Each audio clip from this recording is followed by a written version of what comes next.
Hello. I'm Earl. How are we all doing? Oh, why is the sound not picking up for the game? There it goes, okay. For a second there, according to my stuff, it wasn't, so. No, but it's working now, for sure. Okay. How's everybody doing today? Hopefully you're all doing good. I'm Earl. We're playing some more Scarlet Hollow.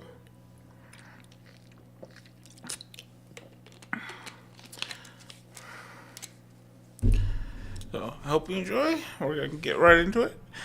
If you're there and sound quality is kind of a little loud or a little quiet, please let me know. So I can fix that. But we're gonna go ahead and get started.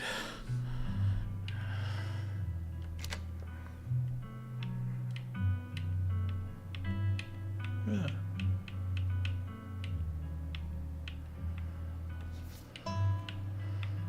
There we go.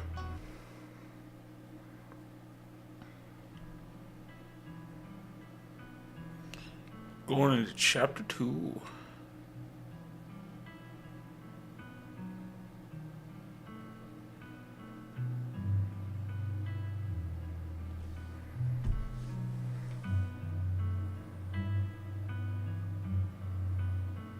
Scarlet Hollow Town Hall.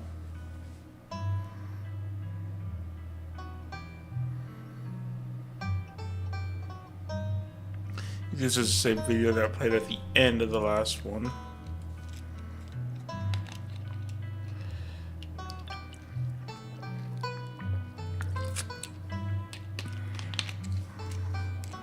I still feel like something is off with that guy's movement. Or persons. I don't know if it's a guy.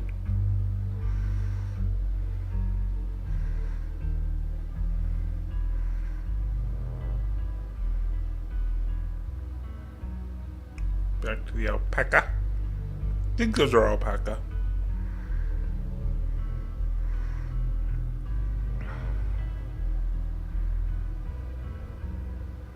The mine. There's a recap of what happened last time. We followed I will remember her name shortly once it tells it to me. Into the woods where we saw old farmer guy get shot.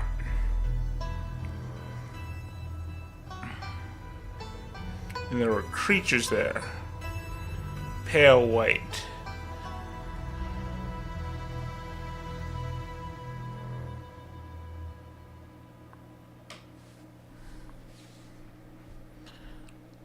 So let's go.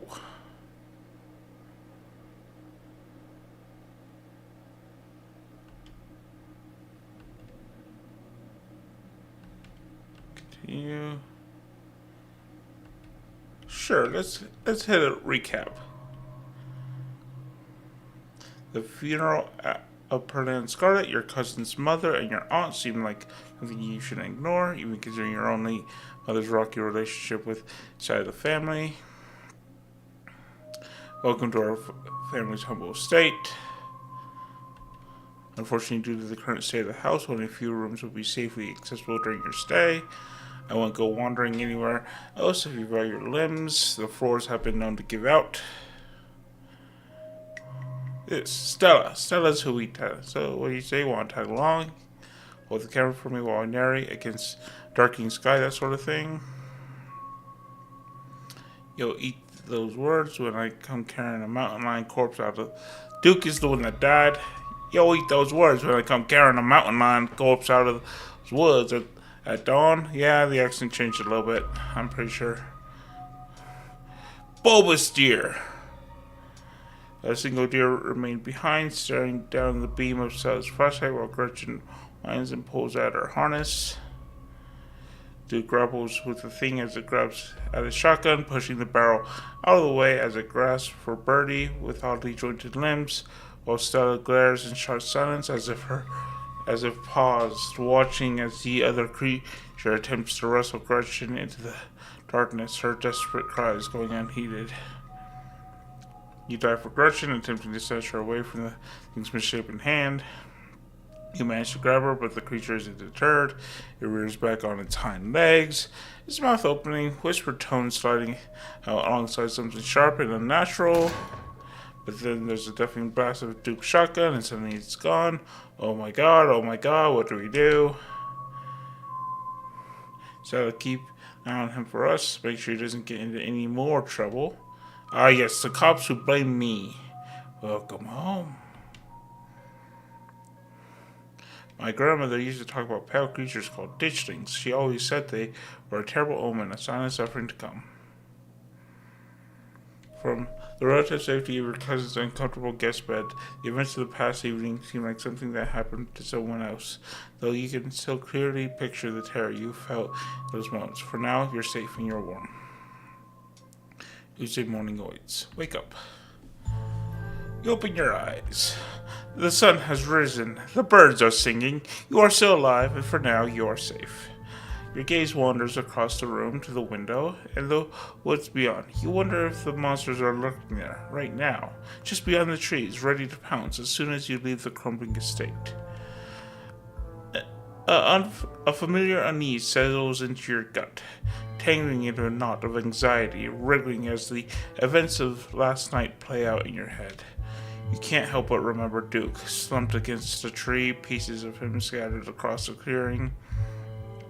You're not sure if you'll ever feel okay again after what you've seen, but you can't stay in bed forever. Sure you can! Just watch me. Hunger pulls you from the clammy depths of the mattress. Note, you can refresh yourself on events of previous days by using the journal icon in the quick menu.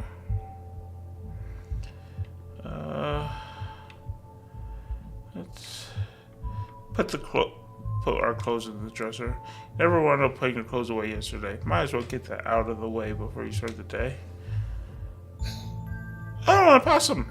You drag your suitcase over to the dresser with the bottom drawer. An opossum lurks within, is quiet but angry. Put clothes on top of the opossum. Yes.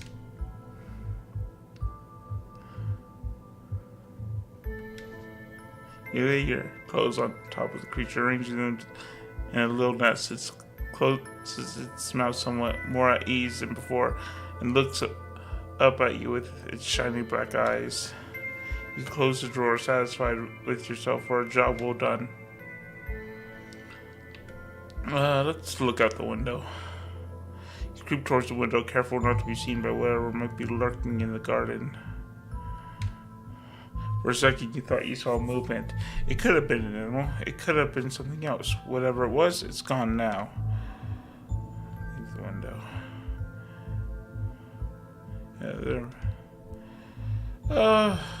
They said that the closet was full of other people's clothes. Don't really want to go poking around in that.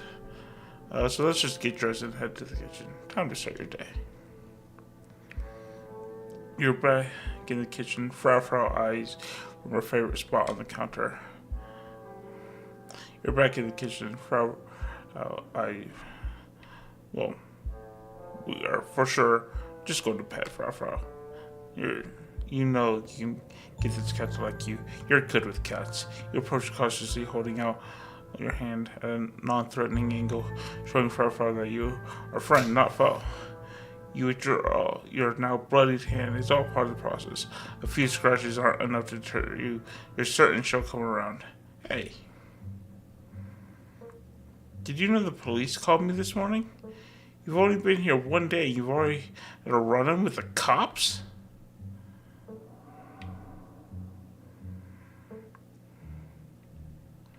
There are monsters. I say trouble follows me. I'm sorry. We're gonna just go. Did they say anything about Duke? Did they find the body? Body? They didn't say anything about a body, but apparently he never went home last night. They had quite a few questions about you, Earl. Before you ask, don't worry, I told them that you're an upstanding citizen.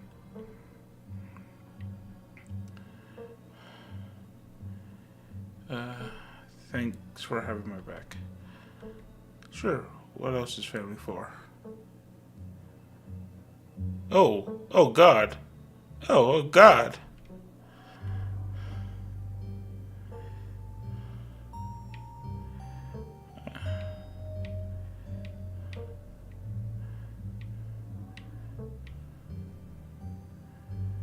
Is there anything I can do to help out? You can stay out of trouble while I do my job. Oh, I want you home by sunset. I don't want to hear complaints. I just do what I ask, and we won't have any more problems. Tabitha takes a few steps towards the door. Sunset? Oh, sunset! Cousin Flea exits the kitchen. Her footsteps fade down the hall, ending in the characteristic creak, then slam at the front door, opens up and closes behind her. Once again, you're the only human in the estate. Time to start your day. Head to town. After last night, you should move things up with Screw going to town, try clean the guest bathroom instead. Tabitha's right. Set into more adventures. You're not going to leave the estate. What to do? Let's investigate the garden. Remember the brief glimpse of something you saw from your upstairs window. It's probably just a raccoon, but the uncertainty of what you saw gnaws at you and compels you to investigate, if only to prove that it was nothing.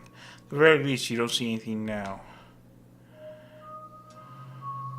Investigate farther. You wander farther into the garden, trying to pinpoint the spot where that thing had been lurking, if indeed there had been a thing to begin with. Let's take it all in. The garden is peaceful but undeniably eerie. Here, more than anywhere else, you're surrounded by the ghosts of what this place used to be. A greenhouse sits in the midst of the overwhelming greenery, unreachable from years of neglect. Its glass clouded and cracked. Statues reach out from within seas of weeds as if begging to be rescued. And most strikingly, behind a pair of rusted metal gates, at the very peak of the mountain, sits a graveyard. You can just make out a few of the headstones, the scarlet name carved deep and proud into their faces. You notice what a good view someone would have of your window if they stood where you're standing right now. Check the ground for clues. You crouch down, pushing aside the greenery to examine soft earth. A boot print, a big boot print, and what looks like some kind of viscera. Your thoughts turn to the specter from the night before. Snap a quick photo just in case it comes in handy later. That you head back inside. Time to figure out what to do with the rest of your day. Let's head to town. You head outside back to the mountain path that leads to town. You just gotta be back by sunset, right? The walk back to town is much less pleasant today than it was yesterday when you didn't yet know the woods were full of monsters and strange men who know your name. You stare anxiously into the darkness between the trees, searching for any signs of movement, but the woods are still, at least for now. The autumn-tinged mountains, sprawling for miles in every direction, now feel less like beautiful scenery and more like the walls of a cage. Almost back to town. Make it to the town in one piece. No creatures jumped out at you. No scary men blocked your path. The sight of other people is comforting, helping you forget the things you've witnessed as if they happened to someone else. Oh, hey, Earl. We were just talking about you. I stopped by Sybil's to pick up her new tea blend, and, well, you're the biggest thing to come into town since the coal mine. Folks have been absolutely buzzing about you. You went out with Stella last night, right? Did something happen out there? She barely even waved when she walked by.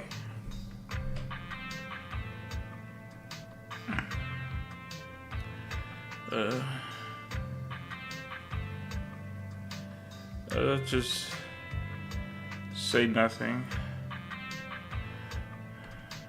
You say nothing. You're unsure or unwilling to indulge Avery's curiosity. That bad, huh? I'll tell you what, I'm on break for the next half hour.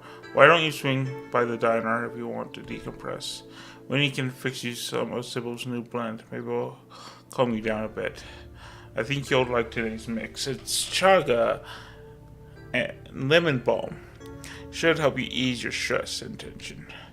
And if you feel like talking, I'll be all yours. But no pressure.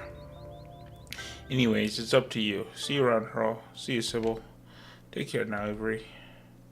I see you're a private person. I can respect that.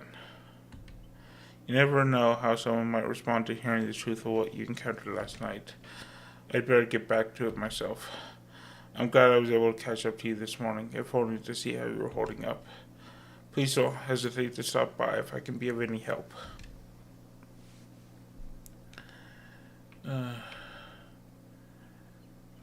Why does it even seem to know or care that a man died?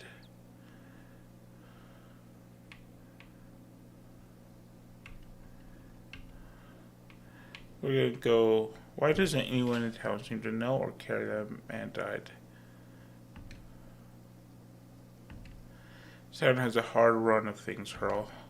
People here lead difficult lives. Their pasts are full of death, so no one in Scarlet Hollow is a stranger to it. Kanika and Miles lost their father not but a few years ago. We've all just had to learn how to live with it in our own ways.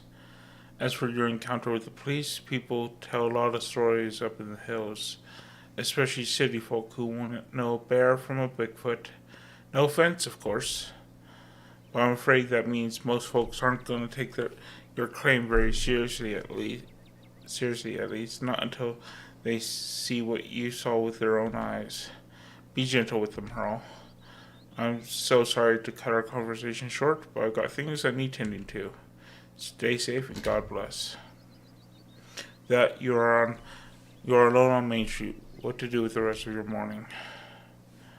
Let's go to the general store.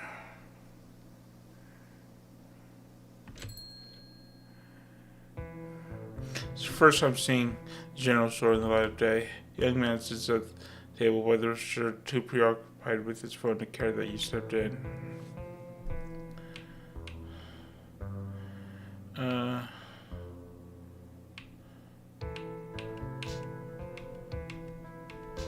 don't want to buy chips or something. Do I talk to you, or you just have some chips if you want? It's not a big deal.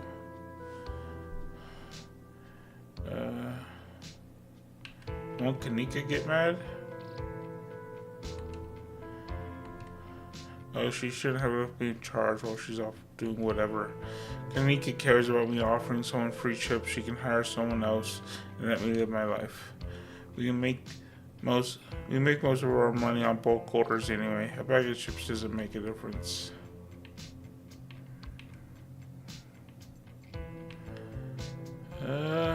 Yeah, I guess I'm not about to turn down free stuff. Grab a bag of salt and vinegar chips from a nearby shelf. It will stay here in the coming days. Cool. Where is Kanika? Library. I wasn't supposed to work today, but she just had to duck. Something about helping her YouTuber friend research monsters. Sounds mad fake to me. See ya. Focus turns back to his phone as you leave the general store. Head to the library. Enter the former town hall. Well, once must have been a stately foyer, has since been converted into rows of shelves. Meeting rooms and offices long ago gave way to assorted reference collections of reading areas. Oh, hey.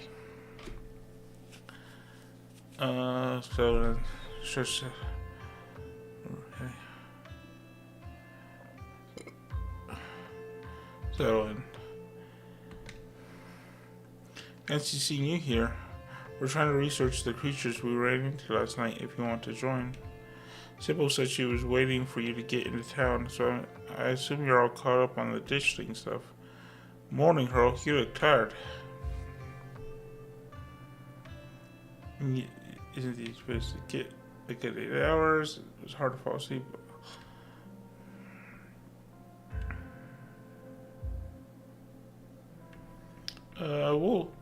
We're gonna stitch on the guy at the general store. The guy there made me take chips without paying for them. Earl, you can't just snitch on someone like that. I asked Miles to cover the store for one day, and he can't even be bothered to do that.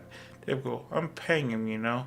No wonder he's chronically unemployed. Anyway, I guess we should get started. Before you dig in, you remember the blueprint. Keep it to yourself. It's probably nothing. No need to share what you found with the rest of the class, at least not yet. Hey there, strangers. And literal stranger.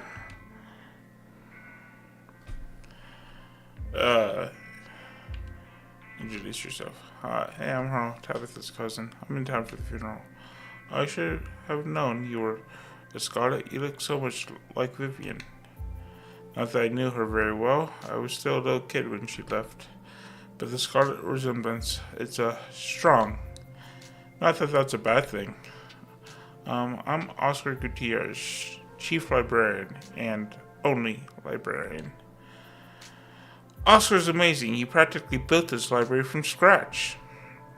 Yeah, I'm a little jealous of what the kids around here get to grow up with. They don't know how good they have it. Back when I was in elementary school, all the library had was a couple of shelves of boring books donated by old people. You're all too kind, but speaking of kids, have either of you seen Rosalina around town? I don't want to be a helicopter dad, but she hasn't been answering my texts, and I wanted to make sure she isn't getting in trouble out there. You know the crowd she hangs around with. They're good kids at heart. I'm sure they're just up at the old Maxwell place doing teen stuff. I went up there plenty of times in my day, but I'll be sure to keep my eyes peeled.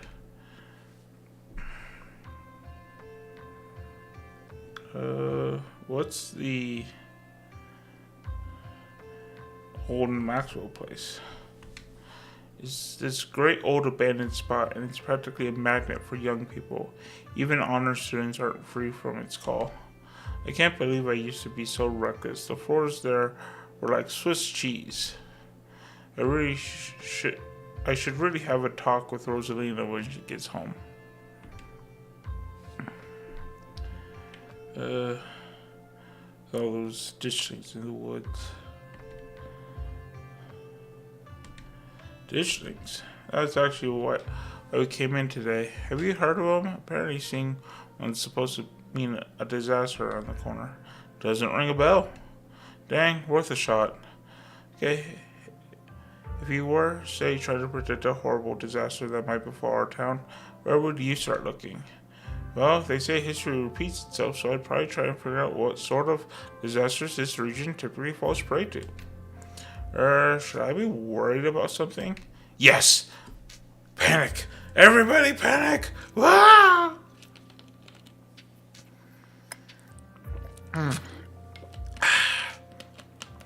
I don't know yet. I'll be right back. Gotta go nap some more books. Behave while I'm gone, Gretchen.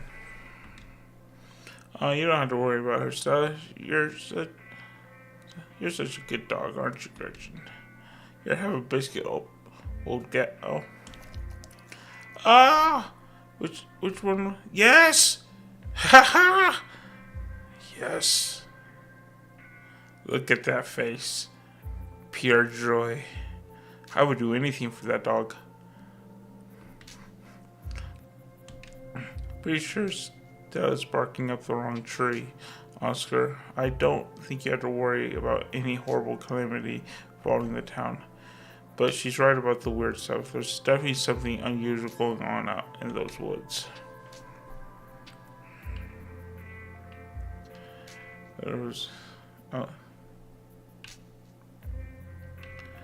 I don't believe in the supernatural stuff, but the woods aren't safe. You're gonna try calling Rosalina again. Sure, she's fine, Rudy. Rosalina's a smart kid. She knows better than to go around getting into trouble, and we'll make sure to keep our eyes peeled. Earl, if you see a 13-year-old girl with a black braid and glasses, will you let her know her dad is worried about her? Oscar anxiously wanders off, phone in hand. Got him. Just grabbed the whole mess of local history books. Sets a massive pile of books on the table and pulls up a chair. Alright, this is going to be so much faster with the two of you here to help out. Got our snacks, got our books. Let's get this research party started. Reading awaits. Flip through Veins of Scarlet, a history of the coal mines. Flip through Side Scarlet Soldier, Woodsman's leader. Appalachian folk monsters. Let's go through Veins of Scarlet. Forced into retirement at age 50 due to a war injury from his time in the Indian Wars, exacerbated by his short stint serving as a captain in the Confederacy, Silas Scarlet also lost his eldest two sons to the bloodiest of wars, leaving his third eldest son, Andrew Jackson. Oh, Andrew Jackson! Scarlet take charge of the mine. Under his leadership, the mine prospered, undoubtedly in due part to the growth of the railroad industry. Managed to evade the coal union for decades, making them one of the most profitable mines in the country. Andrew Scarlet built the surrounding town into what it is today, with expensive stone buildings, a bustling main street, and overseeing it all, the elegant Scarlet estate that was until 1885 the largest and finest feat of architecture in the region. Culminating the tragic collapse of 1918, it was found that Charles Shaw, the co-manager of the mine, had loosened security measures to increase production during World War I, resulting in a fatal collapse and the deaths of over 160 men and boys, some as young as 10. The casualties included Andrew Jackson Scarlet's son, Theodore, his brother, Enoch V. Scarlet, or Enoch V. Scarlet. Is it Enoch V or Enoch V? Either way. Who had taken over for their aging father during the bustle of the war, managed to pull the mine from the brink of ruin, thereby saving the town. So this is how your family made its fortune. Goes Scarlet Soldier, Woodsman leader. Everett Scarlet was born to Colonel Everett J. Scarlet in 1818, one of 12 siblings. He grew up in eastern North Carolina during a tumultuous time in the state's history, and not much is known about his life before he joined the Army in 1836. He quickly rose through the ranks in due part to his father's connections, but also due to a particular ruthlessness for which he received the nickname Bloody Silas Scarlet. The federal government granted the now Captain Silas a tract of bounty land in exchange for his service in the Indian War, and he settled into the hills of North Carolina in 1841. That land would become Scarlet Hollow. But it started as a simple log cabin built by Silas's own two hands, occupied by his family of 10. Silas, his wife Mary Joseph Scarlet, and their 8 children. Wow. Logging business brought many workers and fellow landowners to the hills, but it wasn't until Silas discovered rich seams of coal running underneath the entire region that Scarlet Hollow was really put on the map. He saved what he could and bought the surrounding hillside at a great discount, cleverly hiding what he knew about the land's true value. Thus, he had all the resources to found Scarlet Hollow's now famous coal mine. You're finished with this one. I don't think we need to know about Appalachian folk. Yeah. I guess we should, just in case it mentions the ditchlings. And she's got your eye. Wampus cat, a large cat-like creature with loud voice, often said to sound like a woman crying out in pain. Tommy knockers, cage-dwelling creatures primarily known for causing mischief. No creature with a long idea eyes. Oh, the Tommy knockers. Originated in Cornish mythology, spreading in the United States when Cornish immigrants began working in Appalachian mines. They're named for the knocking that can be heard from seemingly within the walls before a cave-in. According to some, the knocking serves as a benevolent warning. Others believe that the creatures take stone hammers to the supports of mines and collapse them on whoever is unfortunate enough to still be inside. They are traditionally thought to be impish, leprechaun-like beings, but some claim they are spirits of dead miners forever cursed to haunt their final resting place. Wampus does not sound like at all. So, we're done here. Check in. Thank you. Alright, if we're going with what Ken gets Mom told us last night, I think we can rule out any natural disasters as what brought the ditchings here. But not nuclear incidents. Looks like our state has history with those. What about y'all? Find anything? Cat! Before you can respond, a handsome black cat leaps on the table, almost on instinct. Stella slams her book shut. Oh, hey, Pixel. You might want to close your book. He loves to rip up any paper he can find. Don't worry, little guy. I didn't forget your treats. Pixel immediately goes to town on Stella's treats. Sorry if Pixel's bothering y'all. Hopefully he hasn't gobbled up any of our books. He can't stand the thought that people might pay attention to anything that is. I can understand that. Yeah. Leave Pixel be. He decided to leave Pixel be. The cat curls up on the table, fast asleep. Alright, I better get back to shelving. Let me know if you all need anything.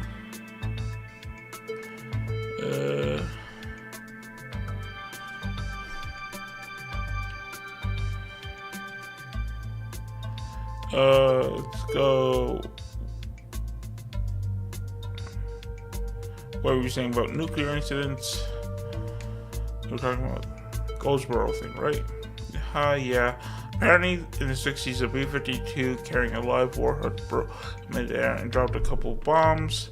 Fascinating bit of history there. The first of the two bombs landed upright after its parachute got caught in a tree. Thankfully, it didn't go off. At the time, the government claimed that the bomb was unarmed, but later came out that the only thing preventing a detonation was a single electrical switch which failed to trigger on the descent. 60 years later, the second bomb still hasn't been recovered. Right, it's conventional explosive disintegrated midair, but most of the nuclear material was made unrecoverable by flooding. If I remember correctly, they just buried it and sealed it up.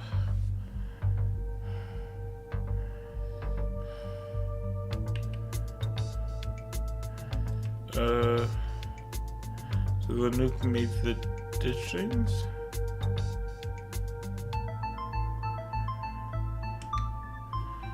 Case closed. I don't think so. Goldsboro is almost 400 miles away from here. Look, you never know with radiation. You actually know quite a bit. It just melts you. It doesn't make monsters. And a 60-year-old bomb isn't going to explode on its own hundreds of miles away and kill us here. You never know.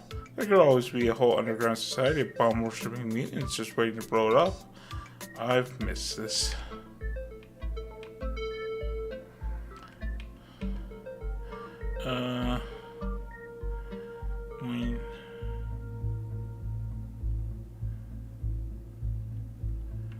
Let's talk about the veins of Scarlet. Visibly shudders. I get cold sweats just thinking about a place like that. I feel for the guys who work up there. I could never. Speak for yourself. I'd love a good crevasse.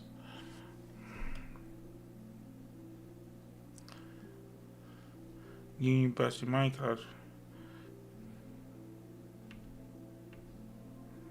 What happened after the mine collapse?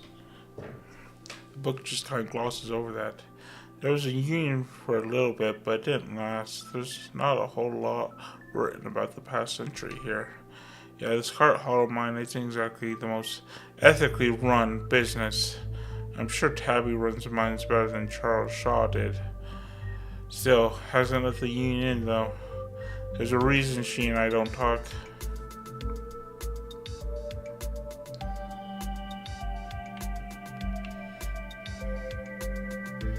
A union busting mine collapse from poor working conditions? Color me shocked.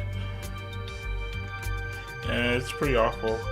That's what the sculpture out front is for, commemorating all the men and children who died that day. Every kid in Scarlet Hollow learns about the collapse of 1918. Our teachers love to emphasize how many children they had working down there, probably to try to show us how good we have or whatever. Little bar, if you ask me. You know, that could be what the ditchings are warning us about, another collapse. Writing it down on the list of potential disasters. Eesh, so that's morbid. And besides, it's all Charles Shaw's fault. The labor market is way more strict now. There's no way you could get away with the kind of safety cutbacks he pulled. Y'all don't actually think the mine is about to collapse, right? No, I don't think so. Phew, had me worried there for a second. I hate to give Tabitha any credit, but the mine is safer now than it was back then. Still, what a horrible thought. You never know.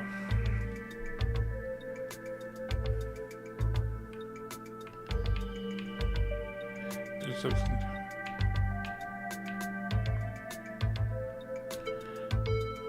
What if the districts are coming from the mines?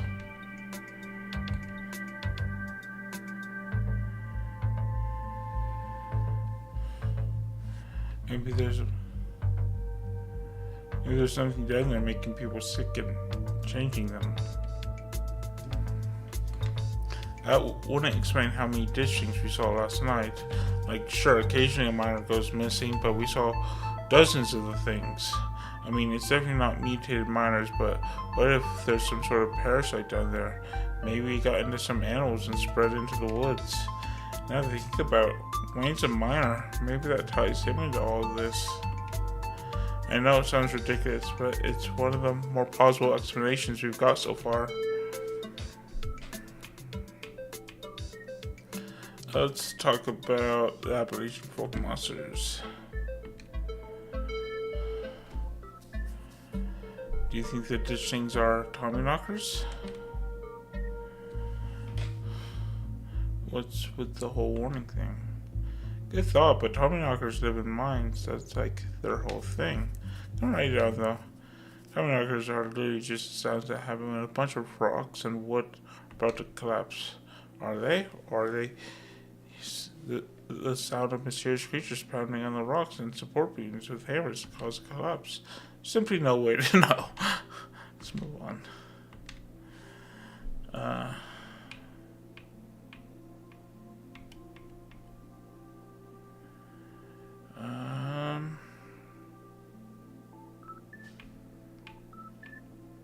think we should check out the mines. Seems as smart of a place to start as any. Good idea. There's an awful lot of mines-related stuff in my notes. We can poke around, find out. Just to clarify, you two are suggesting we go to question some of the miners, right? We are not poking around unprepared in the actual mines, right? Right?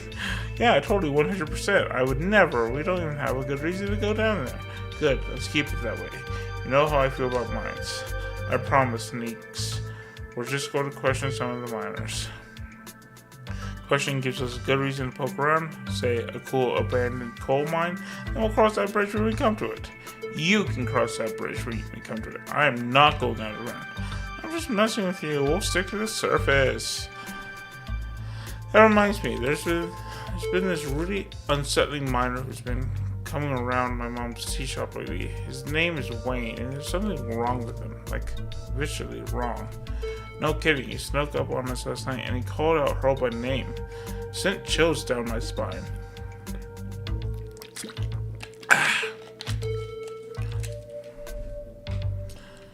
I don't know if there's much of a connection, but if we're headed to the mines, we might as well look into them.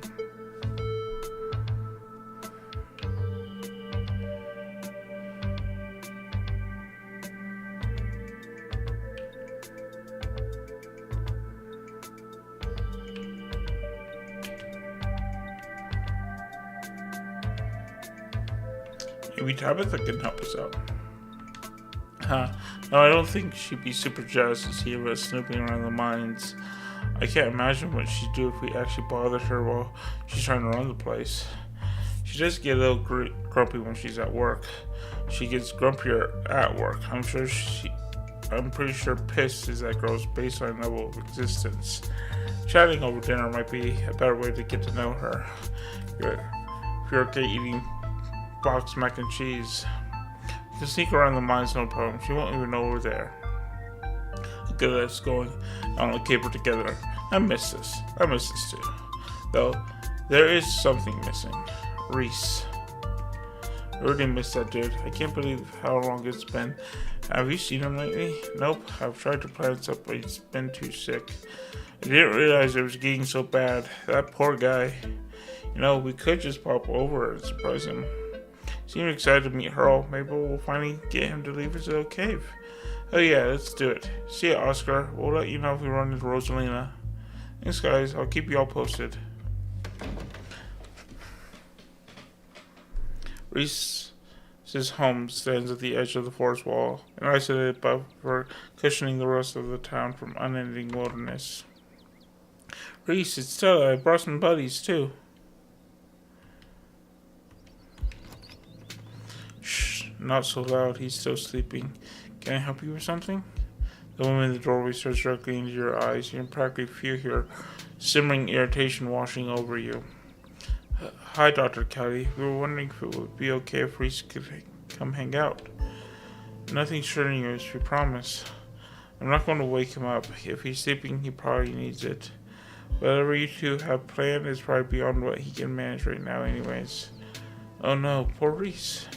It's been so long since either of us have gotten the chance to hang out with him. I'm sure he and Earl would get along super well too.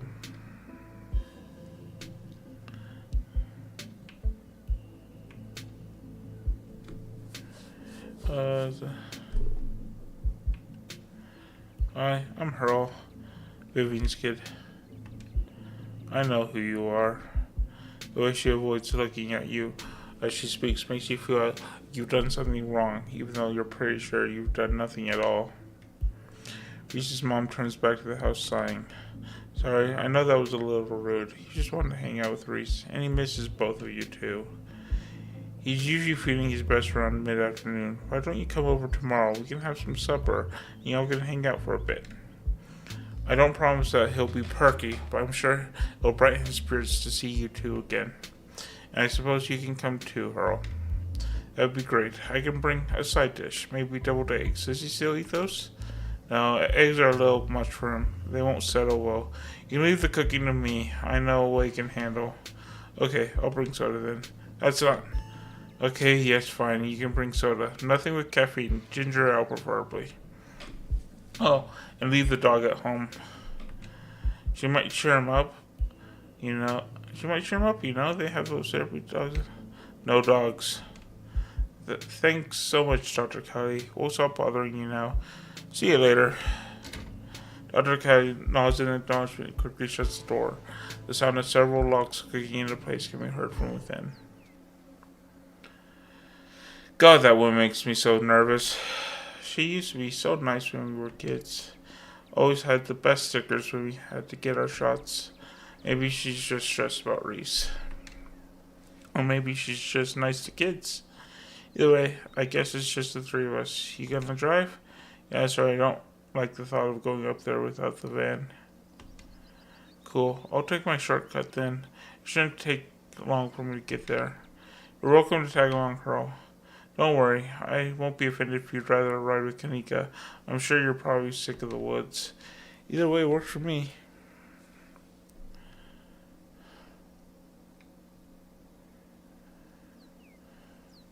We'll walk with Stella. Oh. The woods are calm and serene compared to last night, though you can't help but feel that danger lurks just beyond the trees. Hey, thanks for coming along with us. With Gretchen and me, I mean. I hope I haven't seemed too cold about everything that happened last night. The truth is that I'm barely keeping myself together. I just don't know how to let it out. Duke died out there last night, and I can't stop thinking that might have been my fault. If only I didn't drag you along into the woods. If only I did anything with everything when everything went sideways. Pauses and searching. It's like there's this guilt boiling under my skin, but the only way I can process what happened is by turning off the part of me that feels things.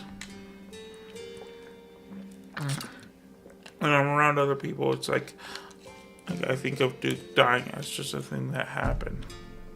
Like it's just part of another video. Because if I actually admit to other people that I feel something, then I have to admit to myself that what happened is my fault.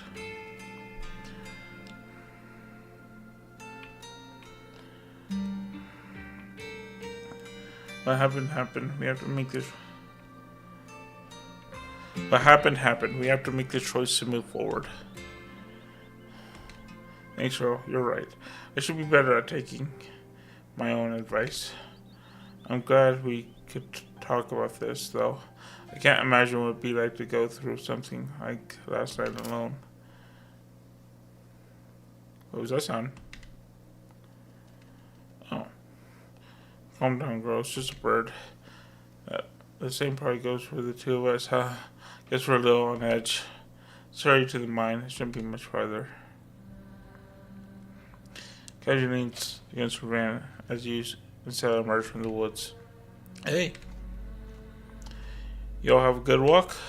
Yeah, it was great. I mean, not that you were missing out or anything. You didn't run into any of those creatures, did you? Oh, makes sense. They're probably nocturnal. I don't know if you should feel relieved or disappointed. But we're all here. What's the plan? Guess we just go talk to people. Guess so. Should probably be on lookout duty. I'm a bit of a persona non grata in the mines. Tabitha? Yeah, I might have tried sneaking in to talk to her a time or two too many. Gretchen makes it extra hard to be sneaky. Probably less likely to get caught if only one of us is snooping around down there.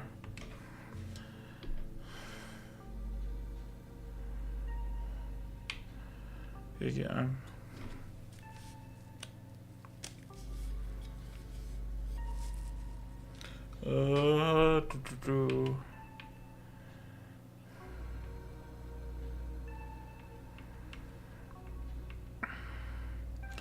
If Snow's on lookout duty and only one of us is going in, what's the third person doing?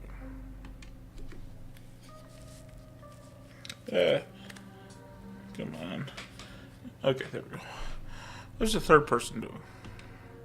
You know, those cheesy rom-coms where someone wears an earpiece on their first date? Whoa, do you have that kind of surveillance rig in the back of your van? That I didn't know about. What? No. I have a pair of earbuds with a really good mic. We can just do a group call. I think you'll need my number. Yes, that would be important, wouldn't it? Huh, I could have sworn we swapped numbers at some point. Weird.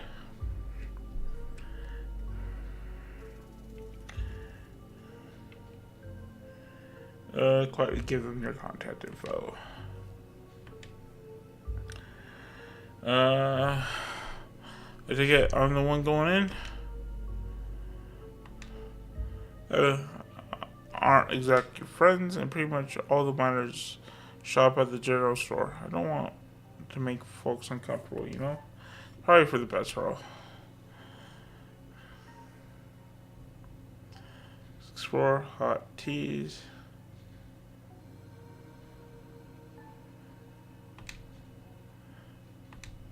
That's not. Oh, you mean when I called you cute? Well, you are. It was just an observation I made. Safety in my own home. Just because I sometimes speak my mind doesn't mean I should be the one going in there.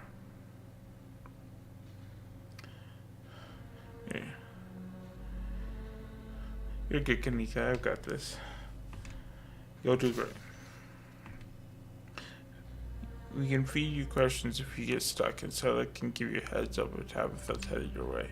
Dang, I miss doing this sort of thing with you. You're so thorough. Oh, thanks. I do my best. Guess we should part ways and start the call, yeah.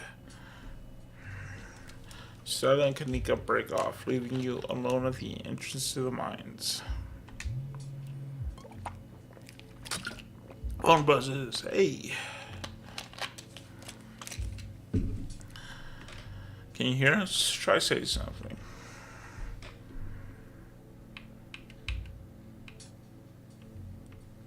Something. Check on it. Alright, cool. Nothing to do now but enter the worksite. Enter. Now fence and enter the property of Scarlet Hollow mine.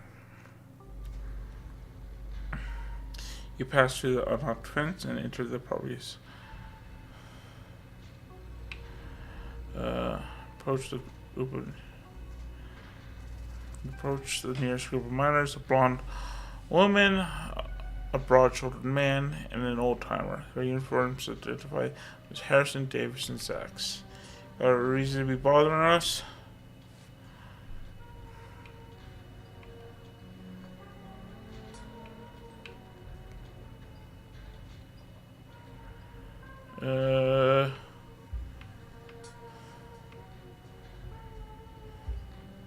Hey, I'm Tabitha's cousin. Yeah, we know. Me and Davis were in the diner yesterday when you popped in. How can we help?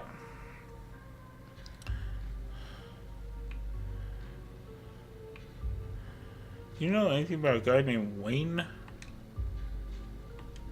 Yeah, we knew him. He was such a cut up. Miss that dude. Miss? What happened to him? Isn't that the guy that y'all said was, he's gone, that's all that matters. What happened to him? What do you think you are, some sort of cop? Just tell me what happened. Fuck off. Hey, Zax, come on, man. I've been here decades longer than you, and I know bait when I see it. Just get out of here. Our shift's about to start anyway. Sorry. Good things and leave. I did great. Approach another group of miners. Stop it. A shiver running down your spine. You shouldn't have come here. It's dangerous.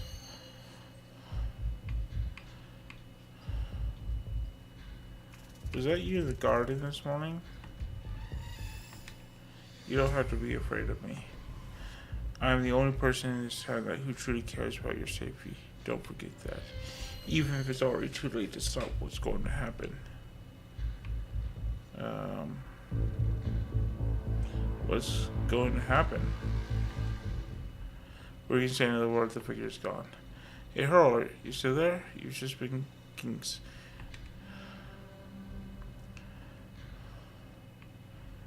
I'm new friend.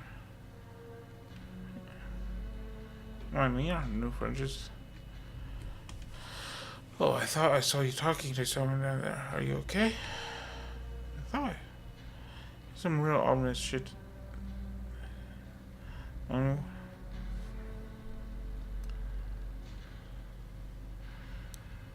That sort of thing.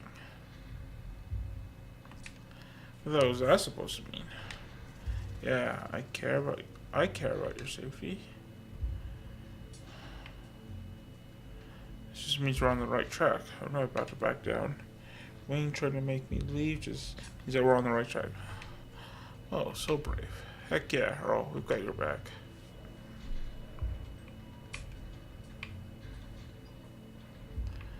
Approaching another group of miners. Hey there, can we help you with something? You know a man named Wayne? Wayne? Do you mean Sam Wayne? What are you talking about him for? Wait, have you seen him? I just saw him now. He muttered some creepy stuff to me and disappeared. I knew it. He probably just got back to camp after what we went off to do.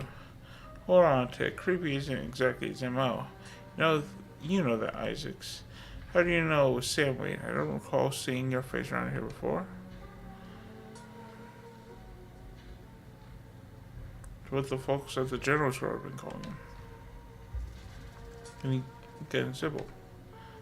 Good people, but I don't that they know every mining fellow in town by sight, if you catch my drift. Smith, you're losing me. I'm just saying it'd be awfully strange for Wayne to still be in town, wandering around, following some stranger, not checking in with any of his buddies. Sounds to me like somebody who's got sick of work and is having a little fun playing hooky. The following, though, okay, yeah, that does sound a little unlike him. I thought his lady friend had him under lock and key. Just smells fishy to me. Until I see him face to face, I'm not convinced whoever is calling himself Sam Wayne ain't the very reason we haven't seen hide nor hair of the man. No, there's no way. He's not. He can't be. I'm not ruling it out. If you want my theory that his girlfriend of his, he was the first to catch her eye. Any one of the jilted ex-lovers could have seen them sneaking around and gotten a little hot under the collar, if you catch my meaning. Dang, who are they talking about? The miners are starting from dancing between each other. Imagine the possibility. I told him not to get involved with her. I told him. Who was Wayne seeing? Well, you don't know. There's no way I'm poking that wasp. Forget we said anything. Yeah, I don't want to be next on the chopping block. Leave it. Good. Have you fellas seen anything out of the ordinary lately? Weird how.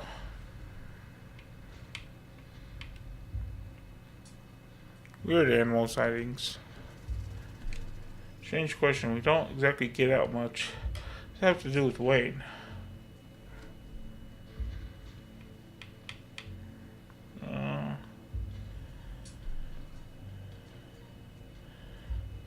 Noises in the woods. Nothing but screech owls. Knocking in the mines? I don't think so.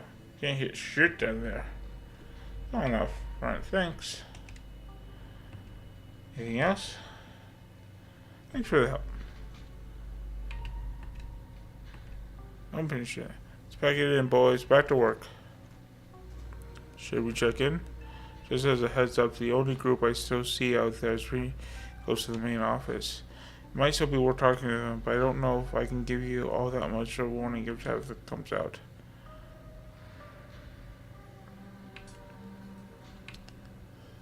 Let's meet back up.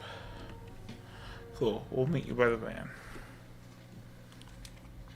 Under by 7, under your eye. Girl carrying a bundle of snacks pops through the hole in the fences. Hey, I think I just saw Rosalina. Wait, really? What is she doing here?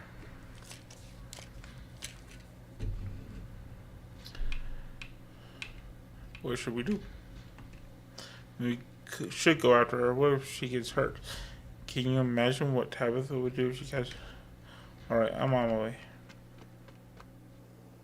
Rush over the hill and get your bearings. The sound of active mining fading into the distance. Rosalina is nowhere to be found, but dusty footprints point toward a nearby mine. She didn't. I guess the old Maxwell place doesn't cut it as a secret hangout spot these days. But the Shaw mine? That place was shut down like 100 years ago. After it collapsed, it killed over 100 people. And I thought Stella was going to be the one to drag me into an abandoned coal mine.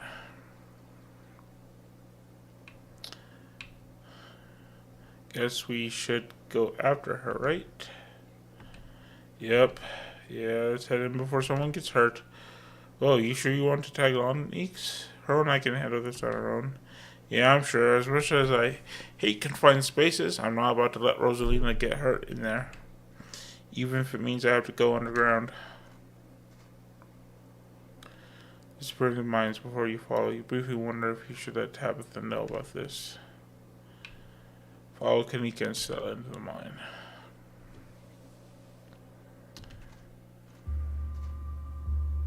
of the mine is the inside of the mine is warmer than you'd expected.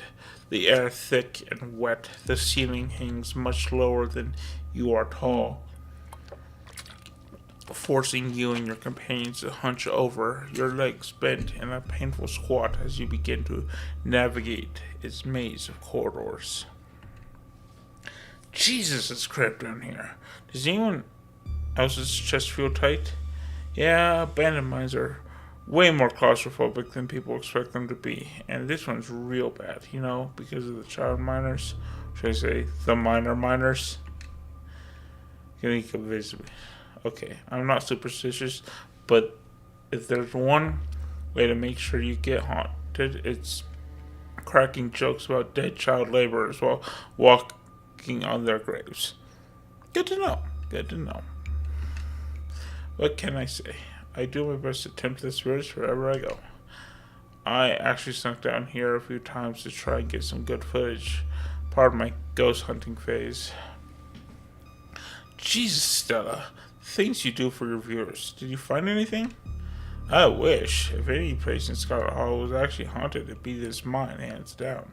All I got was dust in my lungs and a couple of false alarms. The deeper you progress into the mine, the heavier the air becomes. Coal dust hangs in thick clouds around you, even though this place was abandoned over a century ago. Stella pauses as sound rushes overhead. Oh my god, what was that? The mine's going to collapse and we're all going to die here, aren't we? Stella sighs longingly. That's just how the wind sounds down here. You sound so disappointed. Just brings back memories of my last foray into these steps. Every time I thought I'd finally found a spooky ghost, there wound up being a very unghostly explanation. Like local wildfire, for instance. Turns on her flashlight upwards toward an alcove overhead. Do they have the bulbs? No, I don't see any bulbs. Those guys got me real good last time I was here alone. Oh my god, there are bats down here? I'm going to get rabies, aren't I? I'm going to get rabies and die in a mine collapse. You're holding up okay, Neeks? You holding up okay, Neeks? Yeah, sorry, I'm just a little on edge. Can it get stopped mid-sentence by a thunderous knock echoing from deeper in the mind? Okay, what was that? That was... I have no idea what that was. Did that sound like knocking to you guys? We should hurry and find Rosalina. Yeah, agreed. The sooner we get, the better. Wonder if those sounds are Tommy knockers. Okay, no. Tommy knockers are not real. They're not allowed to be real. Are you trying to give me a panic attack? I'd love to spend some extra time poking around down here. Maybe it's got something to do with the mystery. Can being popped open. Okay, now that was... Came from this way. Follow me. These kids are in so much trouble. Also, Yunganika also further into the mine. Breathe a sigh of relief as the tight passageways give way to a small cavern. A group of teens turns and stares at you with annoyance. What the hell are you all doing in here? What the hell are you doing in here? You creeps, are you stalking us? Yeah, creeps. I just said that, Alexis. If I wanted an echo, I'd yell into the Grand Canyon. What are you guys even doing?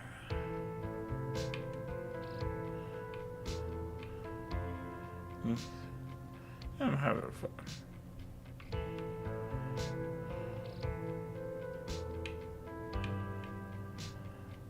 I don't have it. Dad is worried sick away. That's me he was right to worry. Why the hell would you think about hanging out in an old mine would be a good idea? Is the Maxwell place not dangerous enough? Because no one usually comes in here, duh. Everyone knows we hang out at the Maxwell place now, so we had to find a new hideout. Which you instantly found, so I guess we had to find an even more secluded place where we could... I can't believe your dad sent people to follow you, Rosalina. That's messed up. I think that qualifies as harassment. You're right, Becca. It is messed up. I don't need him telling me and me. And he's checking. He knows you're not dead. He loves you and worries about you. You're not asking for much. Don't you kids have school tomorrow anyways? It's fall break. And we're not kids. Yeah, we're teens. Now you're kids. Those canned strawberry margaritas. Where did you even get those? The teens avoid contact. Miles tries to melt into the cabin wall. Oh no, I know that isn't you, Miles. That better not be you. Yeah, whatever, it's me. What are you even doing here?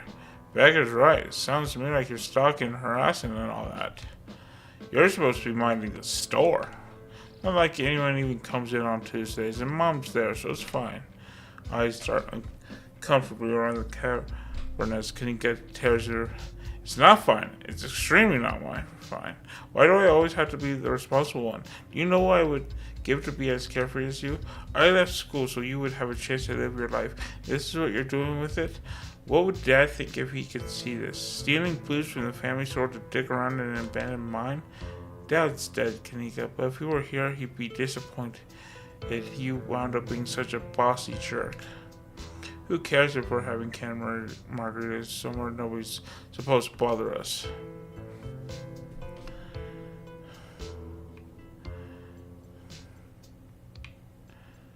Let's look this up. And not an abandoned?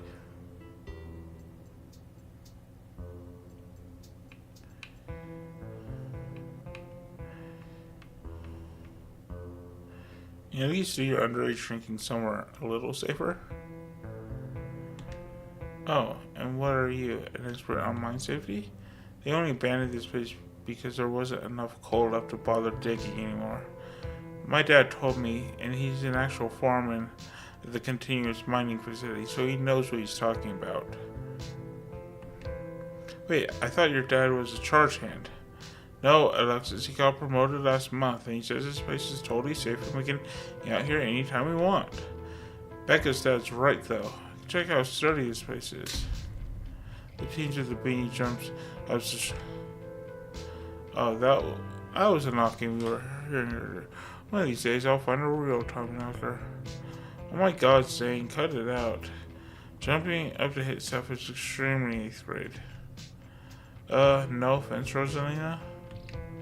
None taken. The other 8th graders are totally immature.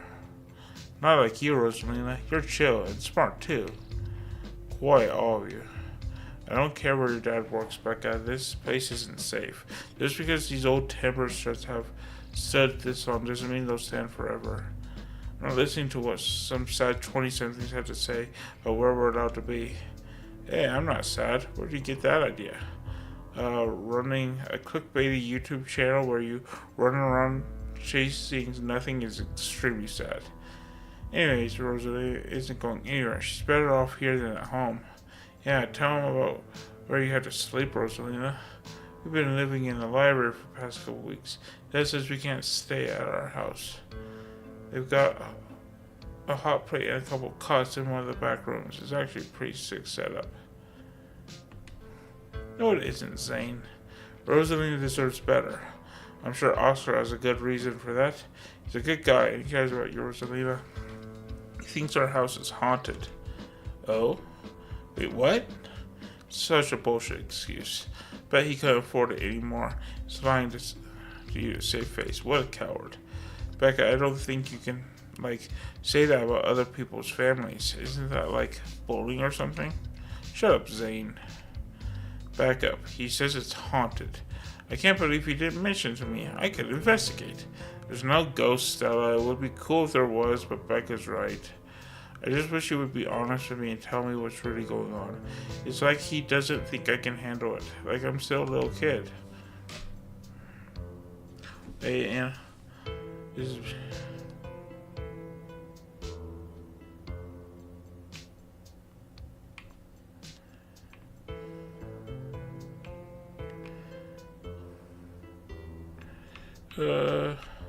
I'm gonna weigh in on this. This is you and your dad. I think you should talk about it anywhere that isn't here. Couldn't agree more. If Rosalina's house is haunted, we should break in and Ghostbuster or something. Sounds pretty rad to me. Whatever gets you delinquents out of this mine. Oh my god, Zane. You can't ghost us if there's no ghost. Also, Rosalina lives there. She can't, break into her own home. There's no ghost that you know of. I bet we could figure out how to bust if it's actually real. And if it isn't real, well, problem solved. You know, Rosalina, you could always stay over at my house until Ghostbuster place. We have a finished basement with a pull-out couch. Why are we talking about this like it's a thing? It's not a thing. There is no ghost. Whether there's a ghost in Oscar's house is a question for a time when we're not in immediate danger. And to ruin everyone's fun, the answer is probably no. There's not a ghost. Now I'm going to drag my shithead brother back home and suggest you kids leave this empty mine before someone gets black lung or gets crushed by rocks or meets any one of the many terrible fates people tend to. Yeah, even if it's 30, there's just right pair of thunders knocks. That wasn't me, I swear. And what was it? Come on, Stella. Didn't you have a whole list of perfectly natural explanations for scaring my stomach knockers for sure? I know this isn't why we came down here, but we've got to check it out. Stella, I know, but weird stuff's been happening around the past few days. What if this is our chance to get an actual solid lead? The stakes could be higher. If no self, you guys are going after something, count me in. Nobody's going deeper into the mine. Nobody's staying in the mine. We're all leaving. Please, before my heart gives out. It'll be fun, Neeks. It will not. Wait a second. Are you kidding me? Oh, Kanika, if you weren't so scared of the dark or whatever you would have noticed them sneak off. I noticed them sneak off and I was zoning out the whole time we've been here. Oh hey, they must have squeezed through that child-sized tunnel. Oh no. Dang, I've always wondered where that goes. I've never been able to get these hips through there. Becca's head pops out from. We're not about to come in here and ruin our good time. The mine is safe. I've been here a million times. Yeah, Becca says we're safe, and we're totally safe. Whatever, come on, you two. I know a cool spot this way. Okay, I think we can catch up. Just follow their voices. Do you want to take these two out of here while her and I track them down, Neeks? Look, I know I made a big fuss about not liking. I'm not about to leave you two alone down here. If something bad happens, I'm not here to help. Or what if you run into something totally normal down here that you think is a ghost, and I miss out on my chance to figure out what it actually is? Alright, knuckleheads. If I don't escort you out of here myself, can I trust you to actually leave and go home? Yeah, sure, I can never fit in that tunnel anyways. They have crossed a barrier that I cannot. So my time here is up. But only because Stella promised me a ghost hunt tomorrow. Whatever, I still have my dailies anyway, and the service down here sucks. Good, now go. Miles and Zane quietly head back towards the entrance. Alright, let's get this over with.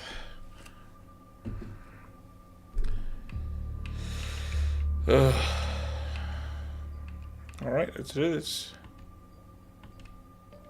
Hey, coffee at Winnie's once we're all my treat. This is probably not the best idea. But Becca, why are we doing this again? We're doing this because I'm now about to take life advice from a YouTuber and a dropout. Whoa, that is so uncalled for. I didn't drop out. I'm going back to vet school as soon as my family doesn't need me here. I don't know. I think Stella's kind of cool. Her videos are really neat.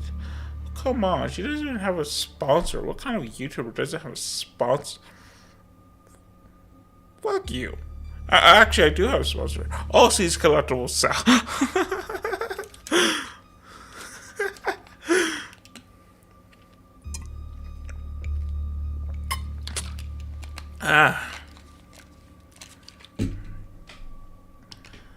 I mean, not yet, but I'm in talks with Meat Rice.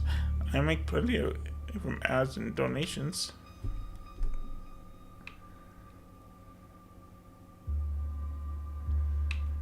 I'm just glad they're not gossiping about me. Let's just press on. Another knock closer interrupts your thoughts, followed by another. Is it just me, or is that knocking coming from the same direction as those kids? And it's not just you. Okay, that knocking is starting to freak me out. Calm down, Rosalina. It's just mind sounds. Did you guys see that? No, it was just a shadow. There's no reason. I saw it. Shut up, there's nothing down here. Stop trying.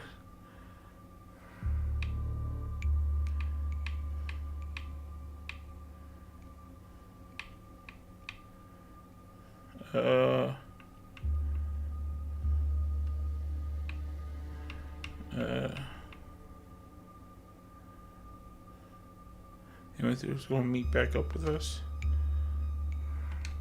I mean, we're still able to hear their voices at the very least. We're all still in direction. Alright.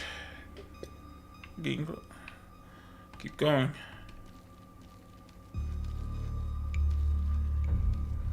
Progress deeper into the mine, the knocking grows more frequent.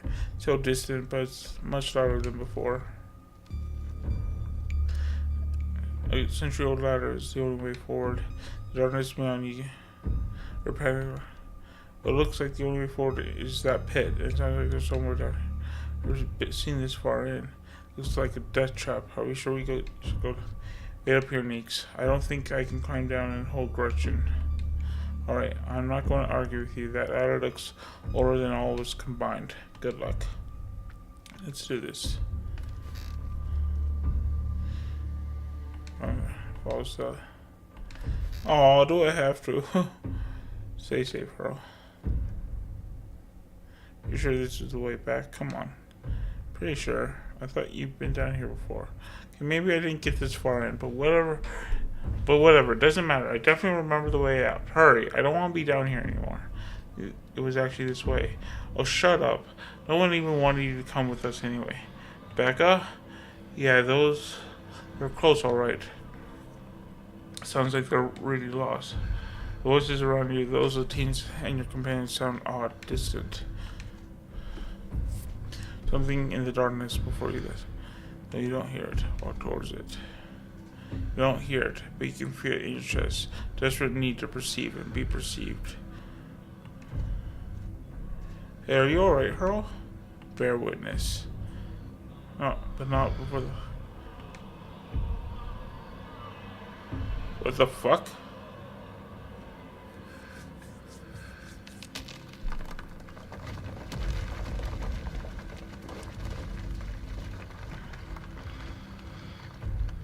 Earl, are you alright? Thank God you're alive. It looked like you had a seizure or something, and then you just caught out. He's okay, Kanika. Thank God. Okay, don't move a mess, or I don't want you to strain yourself while you're still recovering from whatever that was. Kanika and I are going to get you help. Back soon, I promise. Don't die on me, alright? Fade back out. His companion clambers out of the pit, intent on your rescue. Raise your elbows, head still swimming from the visions your surroundings coming back into focus. Your head throbs as the knocking continues, now magnetized more intense than before. But you once again hear the Becca, you're just getting us more lost. It's this way. If you're so sure, then why didn't you just leave? I can't believe it. I can't believe that Alexis talked me into inviting you in the first place. Becca, I'm just trying to help. I said go. Okay, I will. Alexis, you don't have to go with her. You know that, right? Pick a side, Alexis. I'm sure Becca knows where we're going. She went just... Sorry, Rosalina. The voices of the teens are drowned out by the thunderous knocking. You can practically feel the ground shake beneath you. You can almost see the walls vibrate with the intensity of the sound. Under your senses, Rose. I'm so sorry I snuck off like that. I just wanted Alexis to think I was cool. Becca and Alexis are still down there. We can't just leave them. I know which way they were going. They'll listen to you this time, I promise. Please, I don't want them to die. It's a bad idea. Best case scenario, someone gets horribly injured. Worst case scenario, another dusting of debris falls. You know.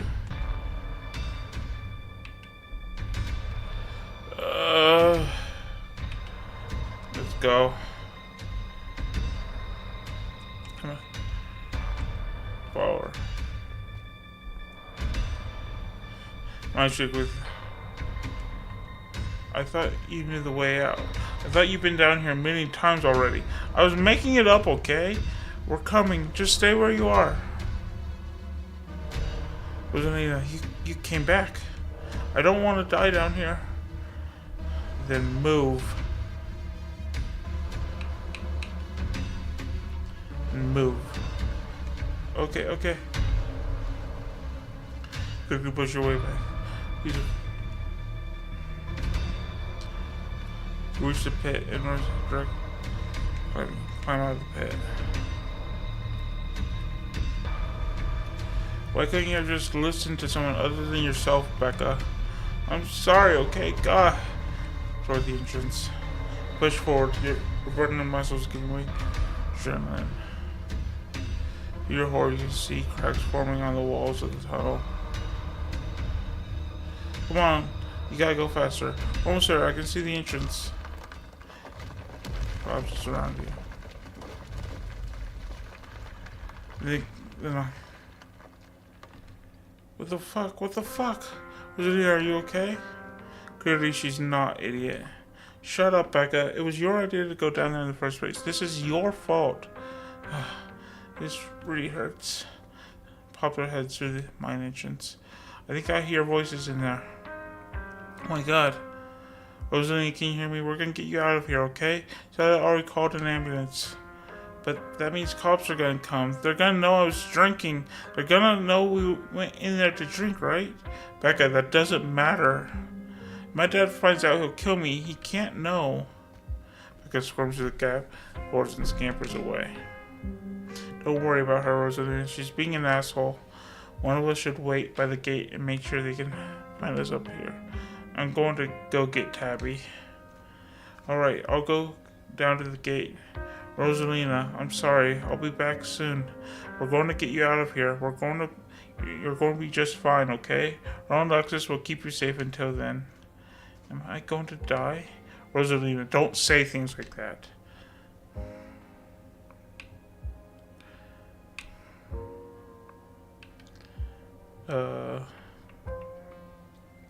No way, I've seen people bounce back.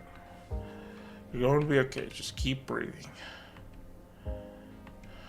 Thanks, Earl. Rosalie's breath comes in quick, irregular bursts. If I don't make it, tell my dad I'm sorry. I'm the one who has something to be sorry about. This is all me and Becca's fault. We never should have gone down there. It's not your fault. I went down there because I wanted to. Pauses, catching your breath. Thank you, Earl. I'm glad everyone else made it out okay. Couldn't have done it without your help.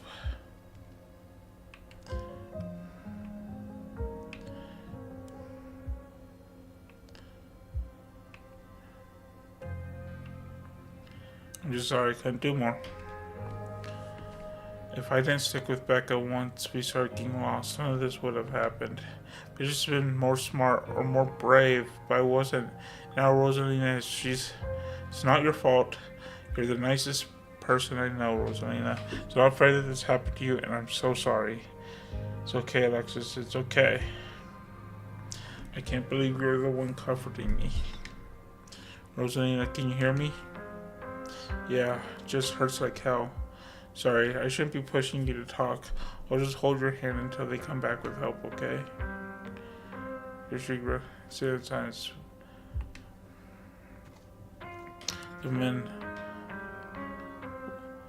My men are on the way with rock gloves. We'll get you out of there soon.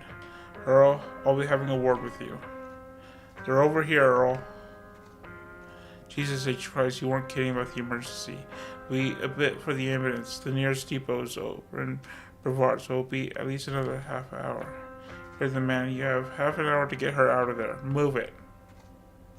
Rosa, sweetie, I'm here. Dad, I'm sorry. I'm so sorry. You don't have to be sorry. It's okay. We're all here.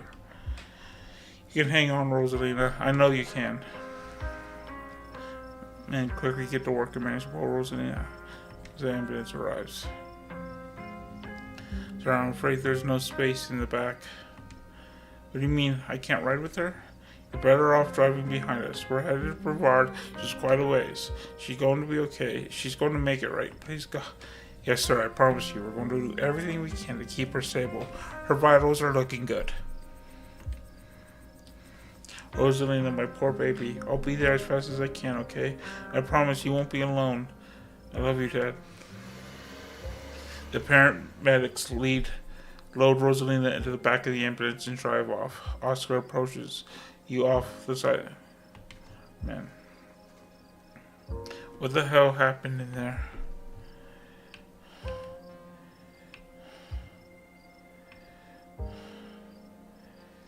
Just teens being teens. We did our best to get them out of there.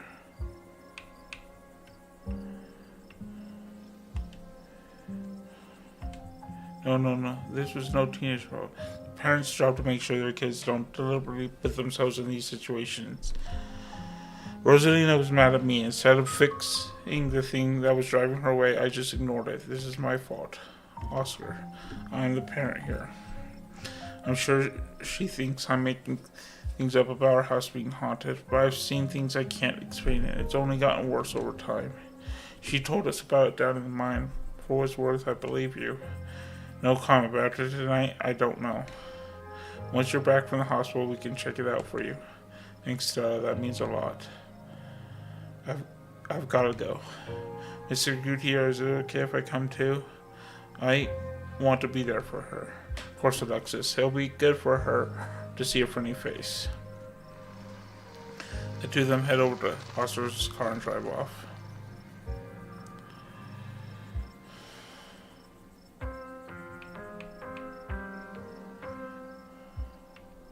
You think Rosalina's gonna be okay?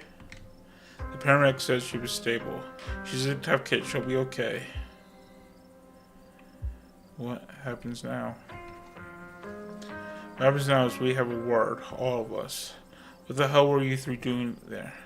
I told you to stay out of trouble, yet here you are at the scene of what was almost a deadly accident. How did you manage this? Tabby, come on, it's not her fault. Sala's right. If this is Damon's fault, it's yours. You have an abandoned mine on your property that was barely even boarded up.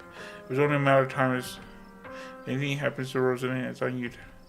How dare you? It's not like I put up a big neon sign saying cool place for teens to hang. It's clearly not safe. You three were here with them. Why didn't you do something to get them there sooner?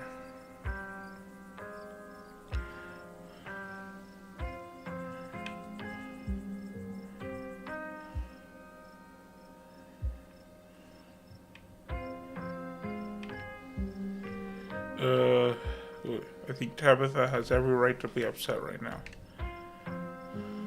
Her mom just died, and now there's a mine collapse that she has to deal with. Where you her lap? Thank you, help. I don't think that jumping to my side gets you off easy. I can't believe you're still venting at him after he just jumped you. Come on, guys. What's the point of arguing like this? I know it can feel cathartic to point fingers and yell, but what's it called other than bruising? You're right. Come on, we're leaving. Now hold on a minute, Miss Scarlet. Mind if we have a quick word with your cousin? Mention private? Okay, fine, just make it quick. Don't you dare try to pull anything on him. He did nothing wrong here. Ladies, I'm afraid that means you too. Don't you need to talk to the witnesses too? Oh, sure, but that can wait. We know where to find y'all. What a coincidence, running into you 2 nights in a row. This is my colleague, Deputy Derrickson. Pleased to meet you, Earl. Apologies for my absence yesterday. It was my special bowling night, you see. Man has to have its me time. But I was briefed on the events of last night, even though we're still not sure if what went on could be considered a crime. Duke has been missing since then, though. We found neither hide nor hair of him. Could be he's just on his... Wouldn't be the first time he's done something like that.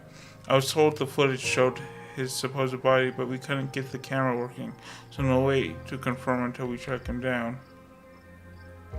Now, I understand both of these were terribly unfortunate accidents that had nothing to do with you being in the area, but as officers of the law, you have to understand we get a little suspicious when you see the same face multiple times in a row. And we have to ask, what exactly were these teenagers doing in a shuttered mine owned by your family? And why were you down there with them?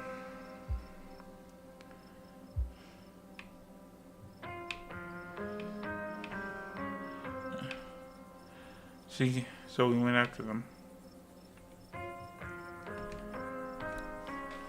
We were just trying to do the right thing. Of course. Very noble of you. Pardon our questions, just trying to gather all the facts. Just being thorough. Our duty as officers of the law. Well, there's nothing more you can tell us. I suppose we'll let you go on about your evening, but we may be in touch. Have a good one. Deputy Derrickson tips his hat to you.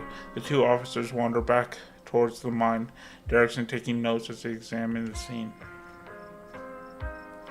You make your way towards Styling Kanika.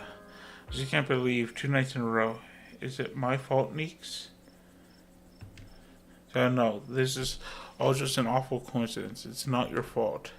Oh hey, guess the cops are done with you. But are they gonna take you in? Are they gonna take you in for being president? Sorry if they gave you a hard time. Small town cops, you know. Always blaming everything on drifters, even acts of God, I swear.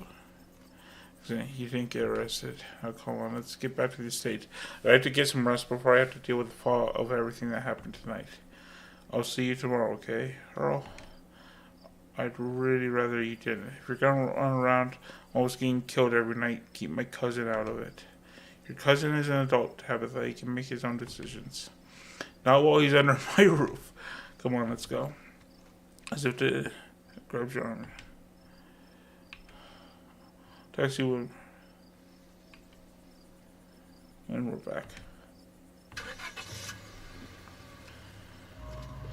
Tabitha doesn't say a word as the car cuts along the darkened road. You try to keep an eye on the surrounding wilderness as she drives, wary of what may lurk behind the tree line.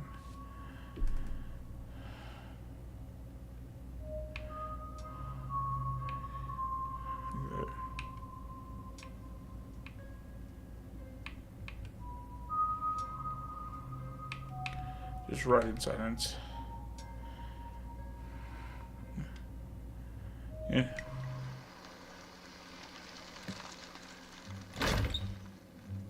You once again cross the threshold into the estate, the musty stench of the decaying mansion greeting you with its returns of mildew and wood rot. Well, this day was a lot more stressful than it needed to be, and I'm sure it's the precursor to a horrifically stressful week. I'm going to bed. I suggest you do the same.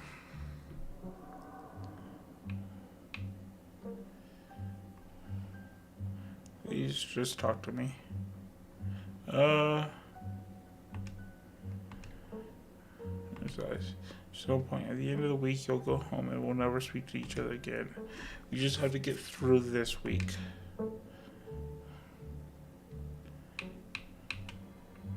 That's how you feel. Why invite me at all?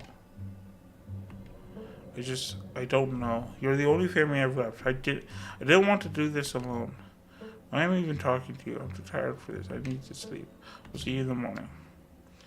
Hey, turn in. You collapse in Tabitha's dusty guest bed, your head empty of thoughts of your time in the Shaw mine. You barely even notice the dust. Your phone buzzes on the table. Yo, these are those things, right? Kanika sent a message. Kanika at the side of the road. I saw them again too. In the picture this time, I'm staring from a tree. What the fuck? These things are definitely not hairless monkeys or raccoons or whatever. I don't know what the hell they are. I guess there's more of them being here than the mine. More to them being here than the mine collapse. No way I'm sleeping tonight. You think about looking out the guest room window. By this point, you're too exhausted to leave your bed. The adrenaline from this evening is finally wearing off, replaced by a creeping exhaustion that threatens to overwhelm you. Your limbs feel heavy, your eyelids slipping down over your eyes, even as you stare down at the ominous pictures on your phone. If it weren't for the pit of dread balling in your stomach, you'd almost feel comfortable as you settle in between the covers. Your tired bones sinking into the carpet mattress. When you close your eyes, you see Rosalind's face, twisted with pain, staring up at you with tear-streaked cheeks, trapped by powers beyond her control, terrified of what her now uncertain future would hold. Your eyes shut. Just a cat. It's always just a cat. Just see another living being, even one as unfriendly as Tabitha's cat. The comfort of her presence sets your mind at ease. You finally slip into deep sleep. The fuck? Yeah. Who opened the door?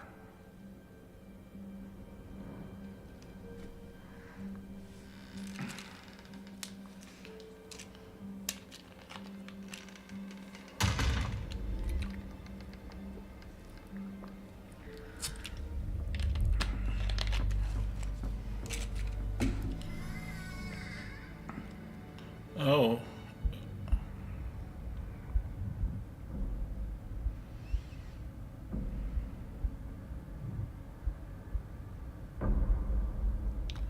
Oh no. This is the end of episode 2. Episode 3 awaits. Prepare if you dare. Would you like to continue with this process? Please save your game now.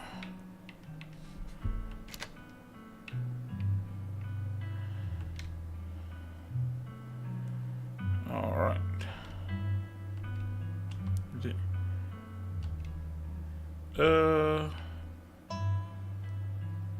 No, because you just did it. Sunshine filters in through the dusty windows of the estate as the dull aches of last night's activities throb in and out of focus. You manage to survive a second night in the town of Scarlet Hollow. Pull yourself out of bed, you can feel the soot and grime of the Shaw mine still stuck to your skin. Take a shower. Step into the guest bathroom and into the shower. The water is hot and surprisingly enough clean. As steam fills your lungs and soot washes down the drain, you trying to scrape the memories.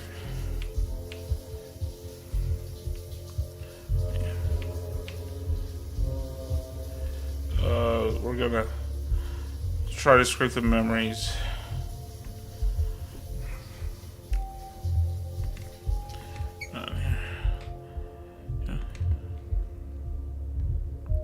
Time to start off your day. Check on the yellow possum. Oh, there's a second one.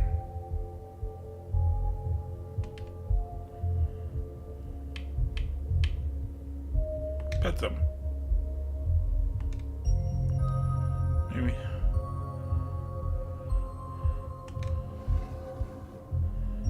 Let's look up Bethlehem.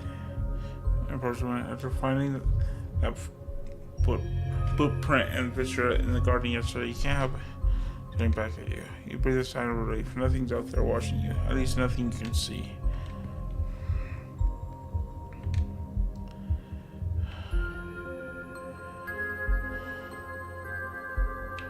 Let's message the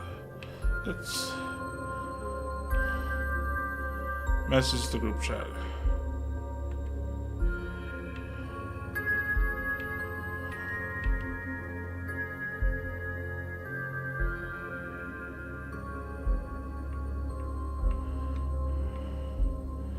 Morning, how you guys holding up? It'll probably be a bit before you get a response. How long were you going to have sex without realizing you shared the space with that doll? Oh, he doesn't get up and move around. Pick it up. Examine it more closely. Its foot reads property of Alexandra.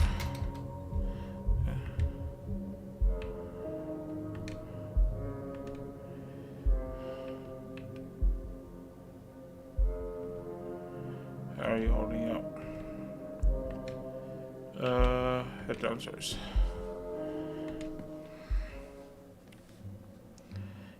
Find your cousin in the midst of devouring a pint of banana chocolate chunk. She isn't alone. Frau glares at you from her usual spot on the counter as red-headed woman busies herself trying to talk as best she can. Tabitha's gaze swivels from the woman to you, her glare intensifying.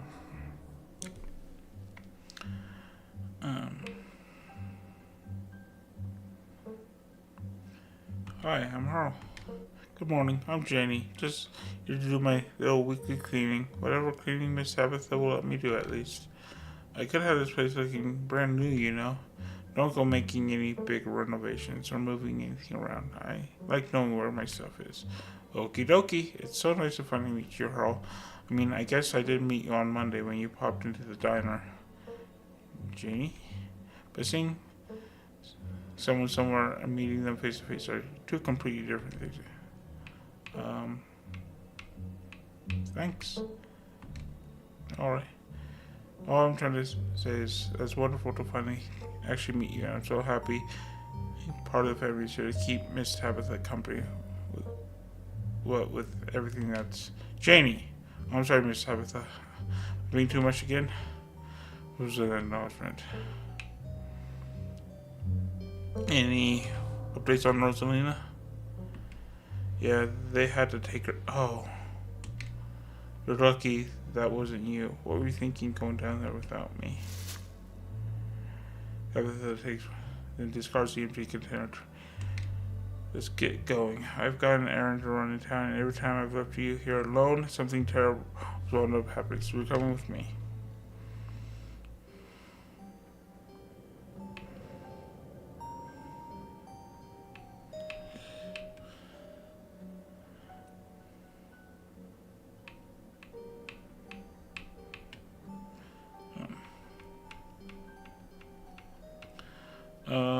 Yeah, we're gonna do this one.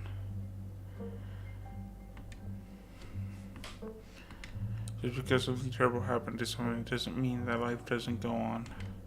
Life has to go on. And let me assure you that whatever happened, that poor girl weighs heavily on my mind.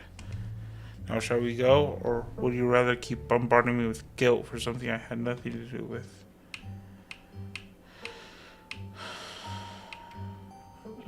Alright, let's go. Great. Jenny, lock up when you leave, please, and don't go rearranging anything. Oh no. Are you ready to leave? Are you ready to leave? Jenny approaches from the far side of the kitchen. Tabitha remains between the two of you, impatiently tapping her foot. Oh, before you go, I heard about what happened last night, and I heard about it before Miss Tabitha mentioned it just now, and then I heard it again. I just wanted to say that I'm so sorry that you got caught up in that. I'll be praying for Oscar and poor Rosalina. They're such sweethearts. Could have happened to nicer people.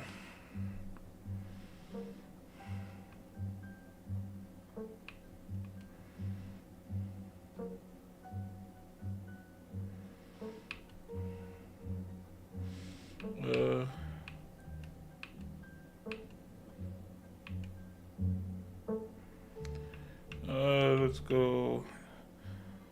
I'm in town for another few days, though, if you've got time. Of course, feel free to swing by the church any old time. Daniel and I are always there. Except when I'm working, of course. But Daniel's usually there regardless. Right. Let's go. Bye, Janie. Be safe out there, you two. Yeah, walk through the doors of this into a car. Ride to town is uneventful. Your cousin, unsurprisingly, more focused on the road than the conversation. Alright. We're just popping into the general store for a few minutes.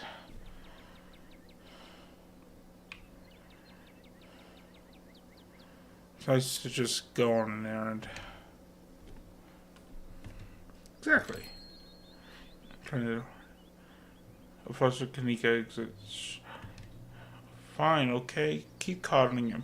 Keep letting him get away with stuff he never would have let me so much as think about. I'm sick of carrying this family. Kanika storms off, the door slowly drifting shut behind her. Other people in their drama. More people kept things to themselves. They'd be a lot happier.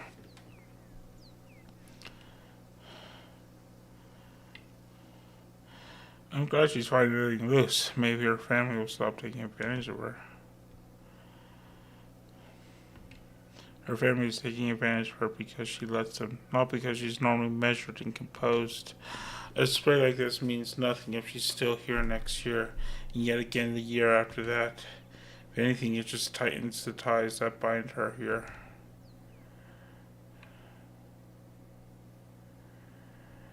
I think you're only saying that because you want to leave.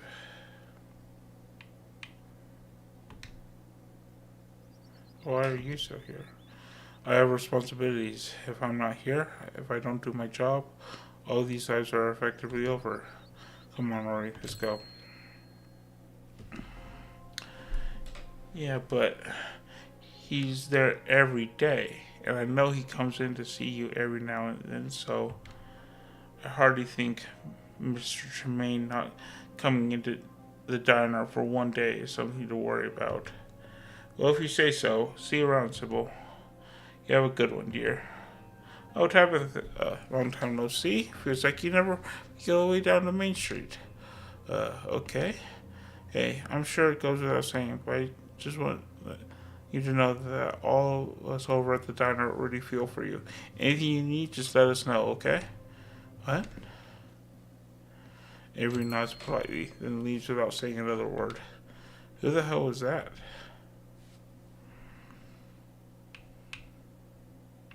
It was Avery that ran the diner. Okay, sure. Hey, it's not important. Good morning, Sybil. Good morning, you two. Hope you're doing well after last night's activities. Is the new blend ready? Of course. Earl, if you'd like to keep Miles company, Tabitha, I will be just a minute.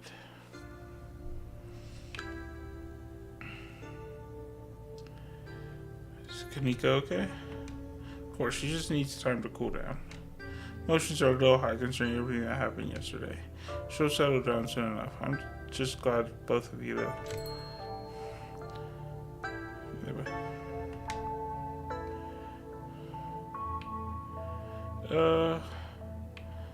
No real reason to listen in.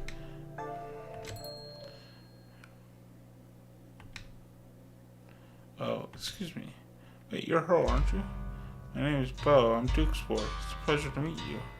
The policeman told me that you saw what happened to my daddy.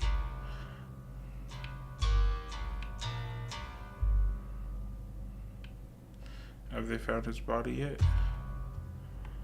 They ain't said anything to me if they have. The policeman stopped by yesterday, but he didn't seem too bothered about it. And I ain't heard nothing from him since. Mama's pretty broken up about it. I'm trying to hold it together since I'm man of the house now, but it ain't easy. Me and him was supposed to bring Big Betty to the state fair this week, but now he's gone, and as of this morning, so is she. So I suppose if I'm not going to the fair, I might as well make myself useful and get out in the woods to look for what's left of my daddy. You was there, right? Could you tell me where to look so I can try to find him?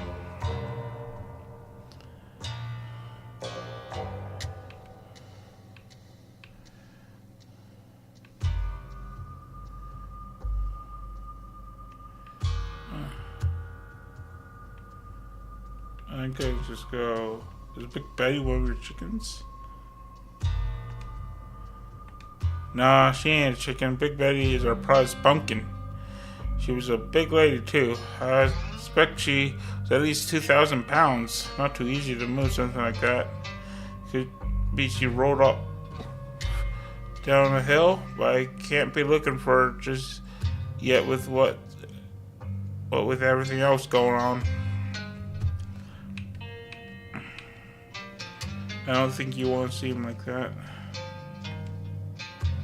It's really bad. I'm a farm boy, but don't bother me none. I just want to find my daddy, even if he's like one of them horror movie monsters. He's still my daddy, and shouldn't be out in the woods where any animal can take a piece of him. Northwest edge of town off of the Agena Trail. Thank you, Earl. I appreciate you trying to help us out. I don't rest easy knowing he's out there somewhere, all by his lonesome. And please tell Miss Scarlet I'm sorry about her mama. I'm still in the God, hey, I overslept. Still, gotta make myself breakfast. Meet at library after I figure out a plan. Hey, again, Noah, if you want to come over for breakfast with a... Yeah, plenty.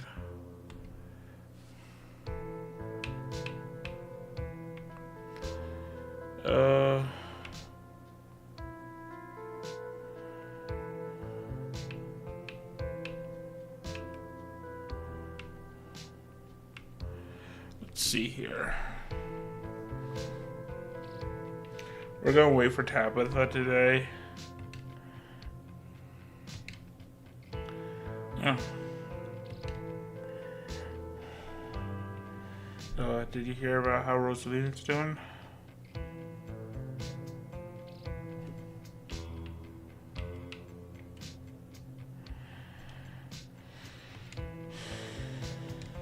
No, Oscar apparently posted on Facebook about it. I don't use Facebook.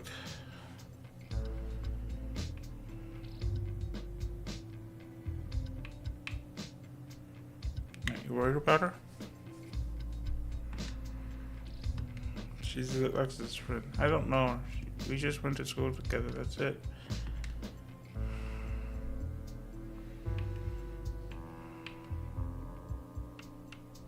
You doing okay, buddy?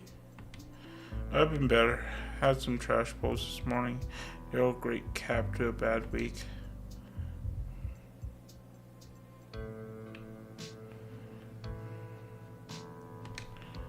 You could, yeah, maybe. We'll come back for like another 6 months, so. Well, didn't expect you to stay. Wow, you actually stayed. I kind of expected you to go running off the instant after you home. Yeah, have enjoyed.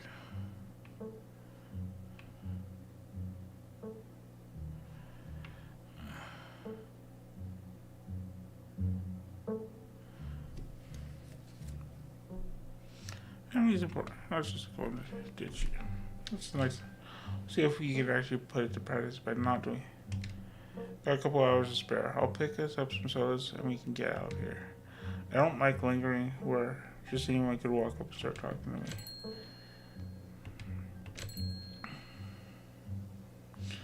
me. The Scarlets own most of the houses out here. We rent them out to employees, just more convenient, you know?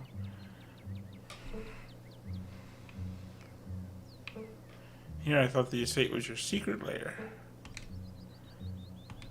The estate is my non-secret lair. Everyone knows I live there. Now come on, let's make ourselves scarce before we're spotted. Your cousin pulled a heavy set of keys from her pocket. She picked out one of the marked. Come on, don't worry. Cousin is the model home. We haven't rented this one out for years. I come here to get away from it all. Does that make sense? It's kind of like a vacation home, but I don't have to travel. Anyway, make yourself comfortable and have a soda. Cream soda bar. Is there any?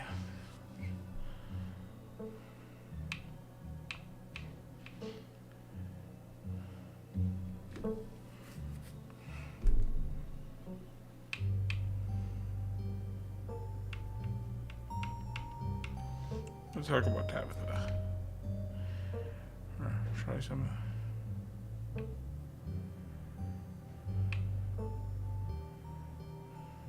Do you like living here? It's the only thing I know. You don't need to have lived somewhere else to know if you like it here. You do, actually. Everything in life requires context to properly understand. And I don't have context here.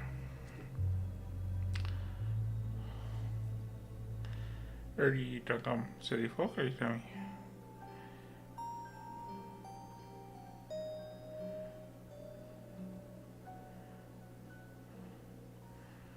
You tell me you've never even been to a city? I've never set foot out of Scarlet Hollow. No, before I took over Pearland, I was too busy to take me anywhere. Then when she retired, I became head of the company. I wound up in the same boat. It's not like anyone can fill in for you when you run everything. I'd like to go to the Outer Banks one day, but I guess I'll have to wait until I retire.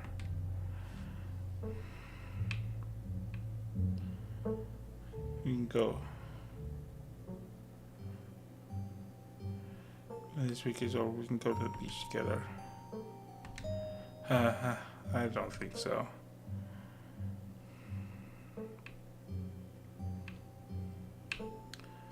Why do you come here?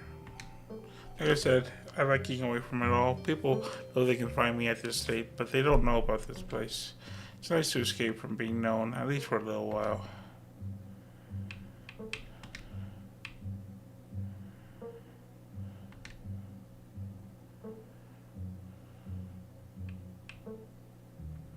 What was Berlin like? Okay, I guess you should know at least some things about the woman whose funeral you'll be attending. She was my mother. She was your mom's twin sister, fraternal. They didn't look alike. Same with their personalities, night and day from what I've heard. Ferdinand was a hard ass, but that comes with the territory. I mean, what else do you want to know? Did you two get along? What do you think? How did she die? Sleep apnea.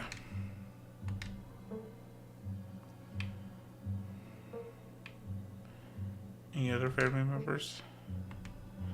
Oh, did Vivian really tell you nothing about us or her upbringing?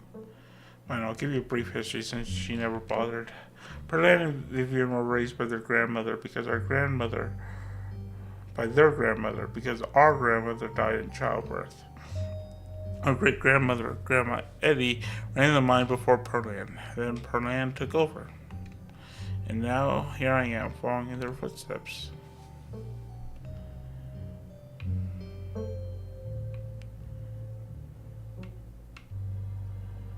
Who's Grandma Eddie like? Did you know her?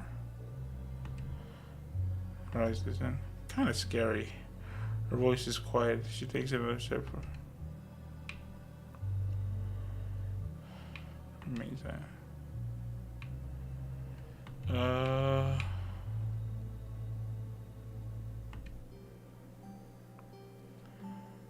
Me and my mom.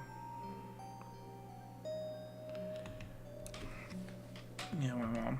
Sort of thing you'd probably expect. A lot of it wasn't necessarily wrong either.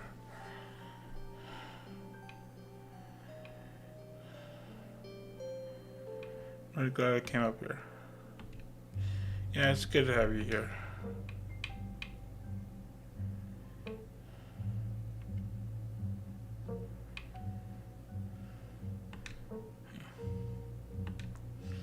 I knew you would have some weird plans. I knew it. Ella will be there. Probably Kanika. I doubt she'd be thrilled to see me again, but there's no point arguing with you. If you're gonna get up to any paranormal stuff, I'd rather be there to save your skin if it gets hairy. Count me in.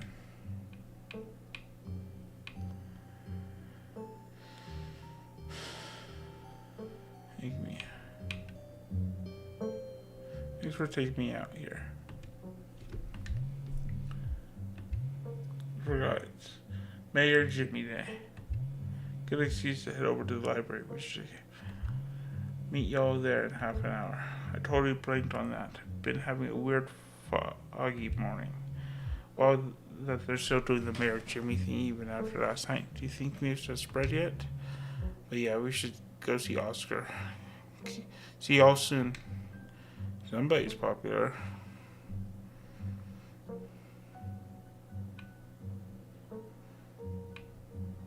Why is everybody so jazzed about meeting the mayor? Is it Mayor Jimmy Day again already? What a ridiculous event. You know he's a dog, right? Did they fill you in on that little detail? We haven't had a human mayor in Scarlet Hollow since at least the early 1900s. We've been a dog mayor town since then. Smirking. Everyone knows it's our family that holds the power in this town. Still, sounds like it could be kind of fun. Even I can admit it's funny watching everyone fawning over the little guy and it's a mayor get up. Yeah, count me in. We can finish our sodas and head over. How do I look? It's been a while since I've been out in public like this. Excuse me, Miss Scarlet. Can I help you? Becca stares at you from the distance as if... What the hell do you think you're doing? You're grinning like a buffoon after everything that happened last night. My mind collapsed and almost killed my poor, sweet, innocent child. There will be hell to pay. I heard that one girl had to have her foot. That could have been my child. Don't you think I won't be pressing charges? Mom, please, you're embarrassing me. Shut up, Becca. Mom is advocating for you. Get herself killed last night.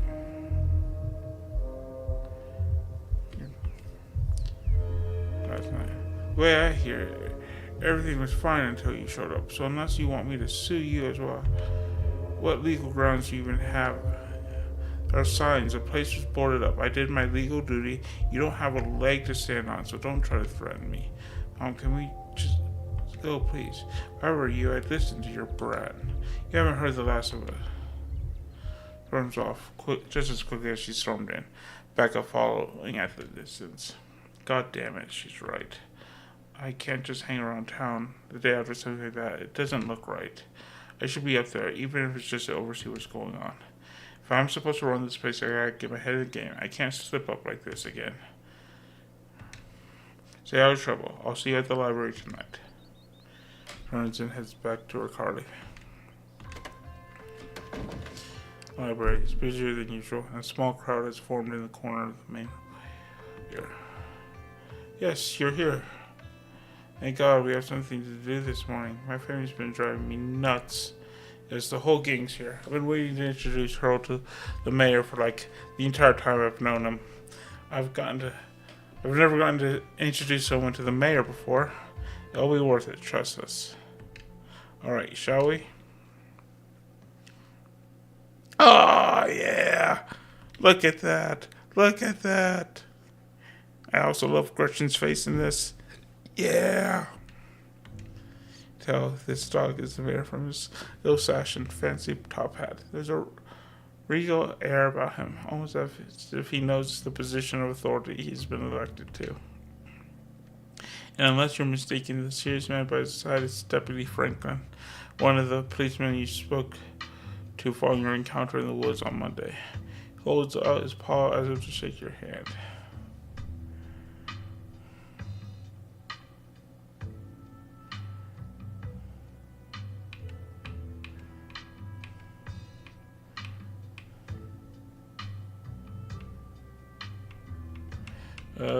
Shake his paw.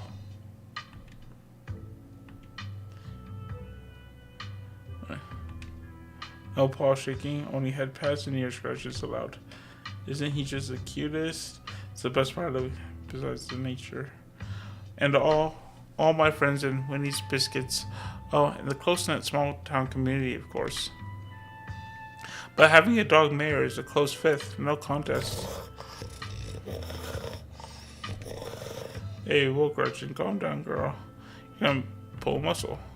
This is not gonna have to ask you and your dog to step away from the mayor. Should have known better. These two have never been able to get along. Well, struggling to hold Gretchen back.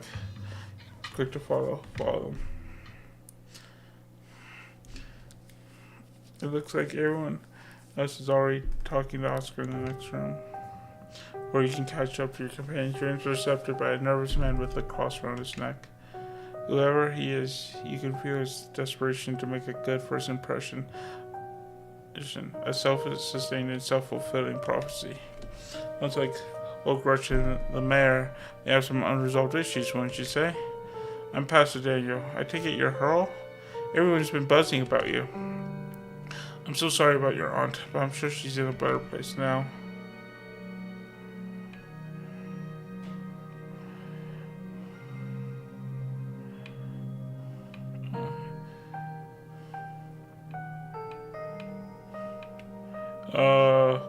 Back off, preacher. I ain't buying what you're saying. We've been kind of playing as the nice guys, so we won't remain silent. Don't worry, I'm not trying to sell you anything. Just thought I'd extend the offer in case you need someone to talk to. Church's doors are open if you ever change your mind. Have a blessed day, Earl. Leaves you be and joins the line to see the mayor. Nothing to do now but catch up with your God with him. My God. Poor Rosalina. I can't even imagine how scary this has been for her. She seems in high spirits right now, but they've got her on some pretty strong pain medication. So I'm not sure how she's going to feel when that wears off. And it was the whole foot? Yeah, it was bad. But she's alive. We'll both be able to move on from this. We just have to get through the tough parts first. I should have done more for her. No. You don't have to beat yourself up. She's actually been talking about you all morning. She's really happy that you were able to help her and all her little friends. She keeps saying how much she wants to bake you a cake. Of course, we need a real kitchen for that, not just a hot plate. I'm sorry to cut our conversation short, but I better get going. I was only supposed to come back to pick up a few things, but then the hospital called and said there'd been some big bus accident on the highway and they needed the beds, so I had to come pick her up. Even though our house is still haunted, the only place she can lie down until then is the dirty back room that drove her away in the first place, and Mayor Jimmy Day is having. Sorry. Just a little overwhelmed. It's okay, Oscar, we're here to help. Yeah, we're gonna get that ghost. You could always go ahead and do a ghost bus or whatever we're calling it while you're out, and she'd be able to go right back to her room. Is a good idea, right? If only, but it doesn't come out during the day. So any busing attempts are going to have to wait until nightfall. I'm still not sure we can get rid of it at all. I think I'd have to see for myself that it was gone. It managed to trick me a couple times, and I can't handle any more surprises right now. I got every ghost hunting device known to man. You're in good hands, Oscar.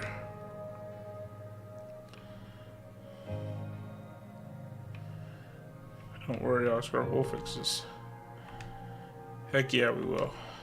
Yeah, whatever this is, we'll get to the bottom of it tonight. Thanks, guys. I really appreciate it. I'm heading out. It should be dark by the time we get back, so I suppose I'll see y'all then. Hurries off, cards ringing as he jogs out the door. Let's head up to Reese's. Maybe we can get him to come. Oh no, you're not going to try to get Dr. Kelly to let him leave the house, are you? She'll kick us out for even asking. I wonder if he even knows what happened last night. I don't know how disconnected he is with the around town. Jeez, should we tell him? Gosh, I don't know. Maybe just play it by ear. Maybe, shall we? Here we go. Oh, before I forget, I invited Tabitha. You invited her? It's fine. I guess we'll just see what happens. We're lucky she'll be too busy at the moment to even show. Don't say that, Neeks. If we're lucky, she will show, and the two of you will finally get along. Head to Reese's. Alright, shall we head out? The three of you leave the library for an early dinner at Reese's. You once again find yourself in front of Reese's house. A cold hesitation grips you as the building looms over the hilltop. Though it's only early afternoon, it feels much later. The sun already sinking behind the tall mountains. That's already what yells at us. As early when you're hanging out with friends. That's just extra time you get. Okay, but what if she yells at us? It's too late, the door swings open. Hey, Reese. My God, didn't you say no dogs? Oh my God, dude, it's been ages. You must be Hurl, right? I've heard a lot about you. Stella's been relentless about making sure I got all the Hurl updates. Let's see. Are they here already? You showed up already, and you brought that dog. The dog, right? Yeah, I thought she might cheer Reese up. I don't know what's gotten into her all of a sudden. The dog stays outside, but okay, Stella, you let her chill in my van for a bit. I'll run the AC and leave her some treats, you know? I always have some of those easy chew dog jerky stashed away. But we go everywhere together. You want to come in or not? Kanika nervously tugged Stella away towards her van. Oh, what about you, Hurl? Are you coming in?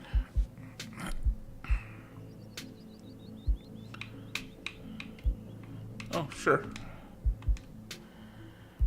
You follow Reese and Dr. Kelly inside. Sally and Kanika aren't far behind you. The house feels cold. Not only is there an odd chill in the air, but the building itself feels too sterile, uncomfortably tidy to the point where you're nervous to touch anything. Yeah. If it weren't for the aroma of store-bought dinner rolls baking in the oven and the unsettling artwork hanging on the walls, you'd be half convinced you'd wandered into a real estate showing.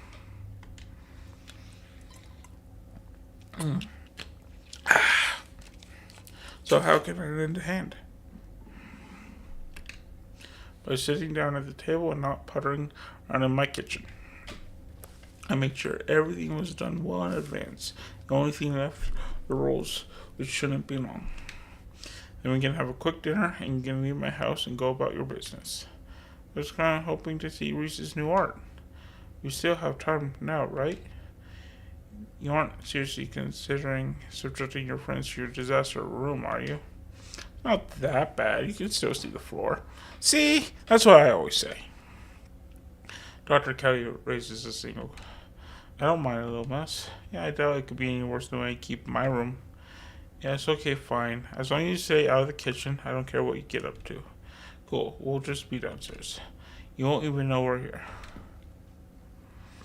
You make your way towards the basement stairs.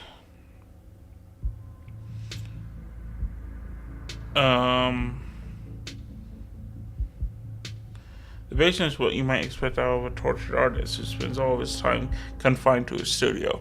Discarded canvases line its edges while trash and sketches leak out from their piles in the corners of the room, hiding the bare cement floor. Ghouls' faces coat the walls in paint, sneering out at their creator. Is that a facehugger? Is this? Nope, it doesn't. Okay. Yeah. Your mom is so scary. She can be a little intense, kind of overprotective, which I guess makes sense. Anyway, make yourselves comfortable. You'll have to forgive the mess. I've been distracted lately. Haven't been cleaning much.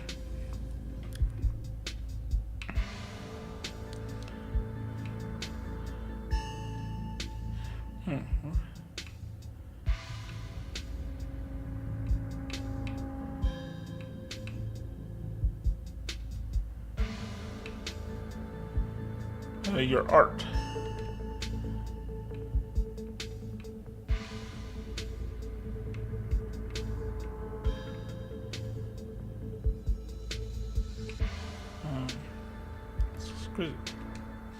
I don't really make art, so it's always a nice surprise that resonates with someone, especially considering how personal pieces are to me.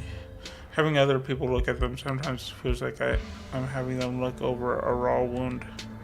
You know, I still got the painting I stole from you back in high school. Oh, this is Kanika. You know, I've still got the painting I stole from you back in high school. I even took it to college with me. You make good stuff, dude. Oh no, you should get rid of that whole thing. Ancient, knowing there are people out there who might see something I made in high school is horrifying. No way, it's rad and people comment it all the time. You could gain a real following if you were posting these online, you know. Nah, I think I'm okay sticking to sparsely populated late night live streams. That's all the social media I can handle. I don't know how you do it, Stella, having to exist in front of all those people all the time. Knowing some version of you lives in their heads, knowing they expect something out of you that you might not be able to give them. Okay, but if the only time you ever put your art on display is a live stream during ghoul hours, when am I going to be able to see what you've been working on? Tell you what, when I die, I'll leave you my paintings that you can see them all. Maybe they'll be worth millions since I'm dead.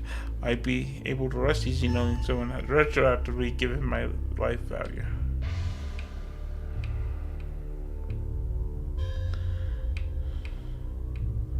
What are you sick with?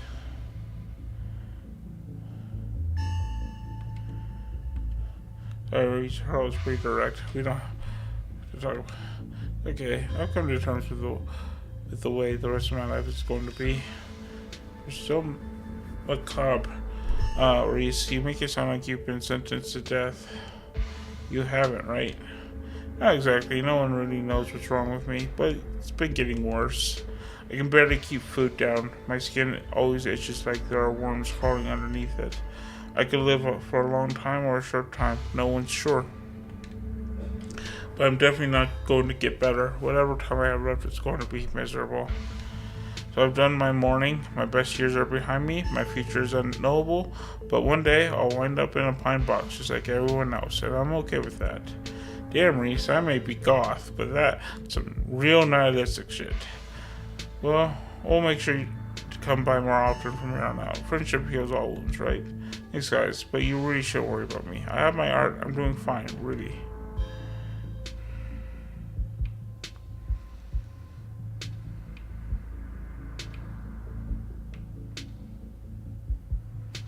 He's just helping deal with the symptoms. The doc upstairs has consulted with a lot of specialists. I've tried a lot of medications. Sure, some have been able to alleviate symptoms, but they always come with their own fun side effects. It wound up being a question of picking which sort of discomforts I wanted to deal with. I settled on constant nausea and vomiting and a persistent itch I can't scratch. It's manageable. As long as I can still paint, I don't care. And hey, it is all bad.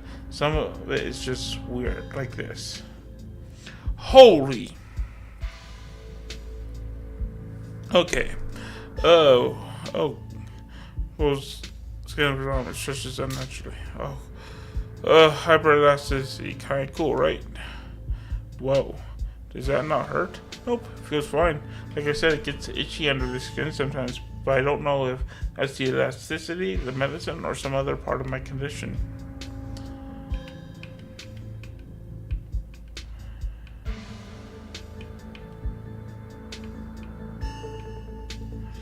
That's quite a movie collection. Hey, Rex? Have you heard of Shi no Chi Death Blood? Saw that for the first time recently and blew me away. Excellent example of both Japanese horror and found footage done right. We could even put it on after dinner if you guys are interested. Damn, I would usually be down for that, but we gotta head over to Oscar's after this. We promised we'd Ghostbust his place. He's apparently been dealing with a bad haunting, and I feel like we should really be there for him tonight, considering everything that's happened. He and Rosalina both need our support right now.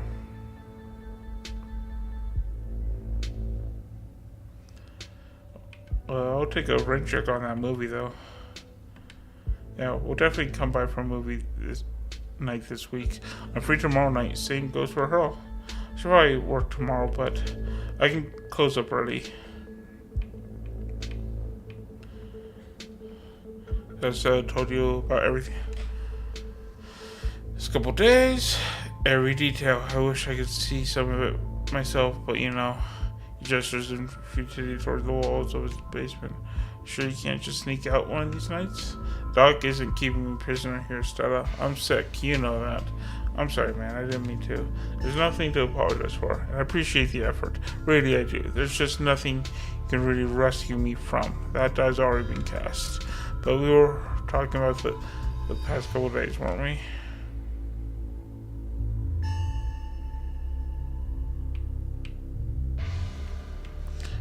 On the dish things we've been seeing? Yeah, they've been coming up to my window at night. Wait, really? Is that why you texted me that they looked like something out of your nightmares? Yeah, I thought I was hallucinating. I hadn't put it together that we might have been seeing the same thing until just now. I've been sketching them, actually. Tell me what you think. Yeah, that's that's exactly what I saw on my way home last night. Doesn't mean that I don't know, but I like the company. They're kind of beautiful in a sad way, if you ask me. I agree to disagree with you there. Those things are going to be stuck in my nightmares until the day I die. What do you think is going on with Wayne? Who? You know that guy who's been following her around being all ominous? Oh yeah, that slasher creep. I appreciate the classic Jason vibe he has going on. Here's hoping he doesn't live up to the look for all our sakes. What do you think of my cousin? She was always so distant and mean. I probably would have thought she had it out for me personally if she wasn't like that towards everyone, or if I thought she even knew my name.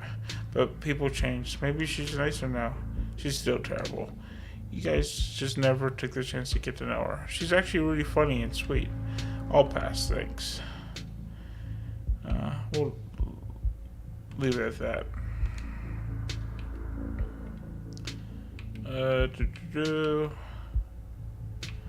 Oh, dinner's gotta be ready by now, right?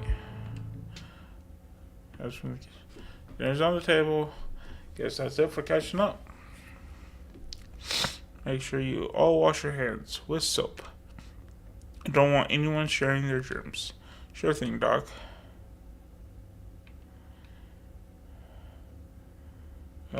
Go wash your hands. You really think about something? All door. Oh, place like your vacuum. Anything that reminds you? An oppressive hum just beyond. Power to approach the door, drawn.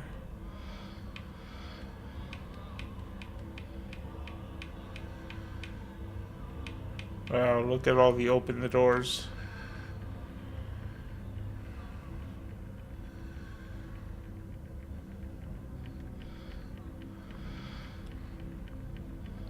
Just gonna scroll through all of this.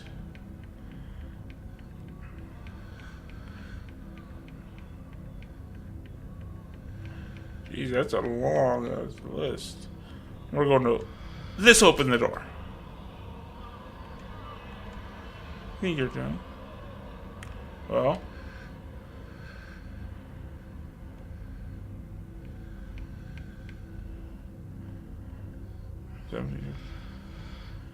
I need to see what's behind this door. Oh, you don't? You need to watch front.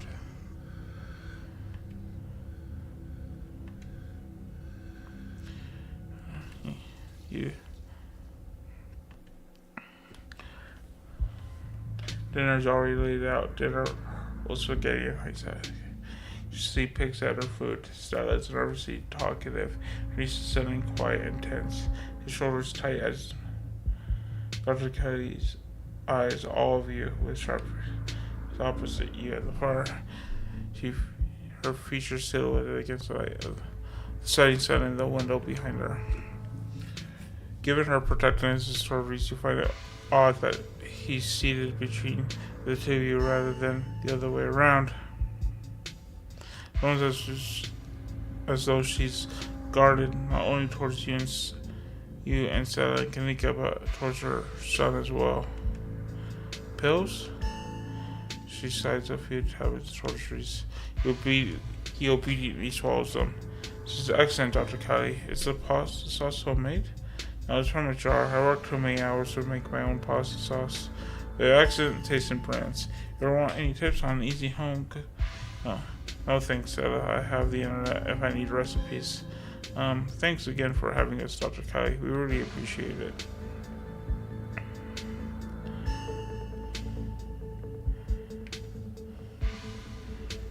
Small talk.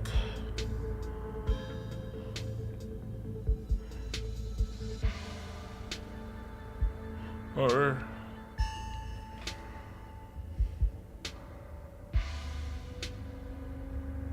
we're saying noisy and messy like all kids. They always had those little projects, videos or crafts or animal rescues, whatever it was that captured their imaginations that week. So like I said, noisy and messy. Didn't we bring a dead squirrel into your house once? Oh God, not the squirrel. I remember that squirrel. Didn't you think the dog could Frankenstein it back to life or something? I was like 12. I was very susceptible to what I saw in media and very sad about that squirrel. That's one of those things that keeps me up at night. I still feel guilty about bringing that thing into your house, Dr. Kelly. I'm just glad you didn't make it a habit.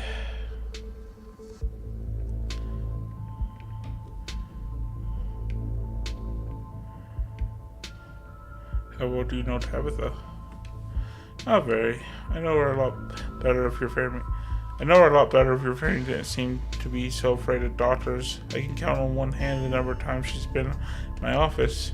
No wonder everyone but that old Edwardine died so young. Hopefully your mother was better at taking you to doctor's visits. I wouldn't be surprised if there was something genetic at play, and it's much better to catch those things early.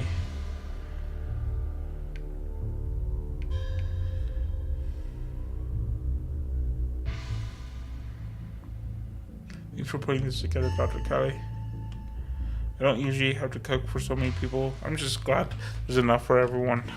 It reminded me of what it used to be like when these two would come over, hungry teenagers eating me out of house and home. I should have charged your parents for all the food you kids went through, honestly. It was like I was running a restaurant, not a doctor's office.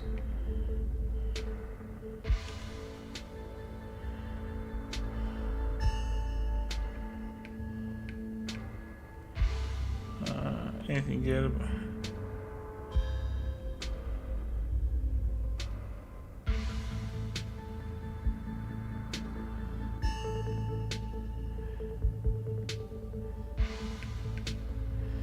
Reese is a talented artist. Yep. He has a lot of skill honed through practice and dedication. I can't say I understand a lot of his pieces, but of course I'm proud. Thanks, Doc. Break your heart every day. Oh. It's just another unfortunate side effect of his illness. Both of us just had to come to terms with it. Not the life I wanted for him, but it's the life he has to lead. Maybe he doesn't have to. Oh, jeez, Kanika, your boots are heavy. Sorry, Dr. K, we're totally respectful of Reese's boundaries, though they might seem a little arbitrary and strict. Is that right, Stella? It won't change my bold attitude and outgoing personality. You know, Doc, I feel pretty okay. I don't think having people over is all that rough on me. We'll see how you feel in an hour. What exactly does he have? It's a combination of genetic diseases that give him a fragile immune system, among other things. It's too much to get into, a lot of technical terms that I'd have to explain. It's not good dinner talk, and it can't be pleasant for him to have to hear it again, so let's drop it. Fine talking. I'd rather we talk about something else. Okay. I think that's good.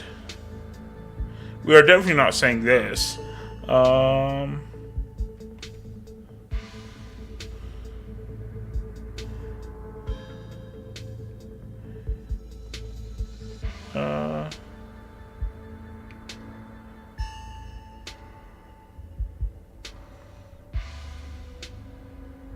Do you know Sam Wayne? Sam Wayne? No, it doesn't ring a bell. Someone, someone who's been following her around. Super mysterious guy.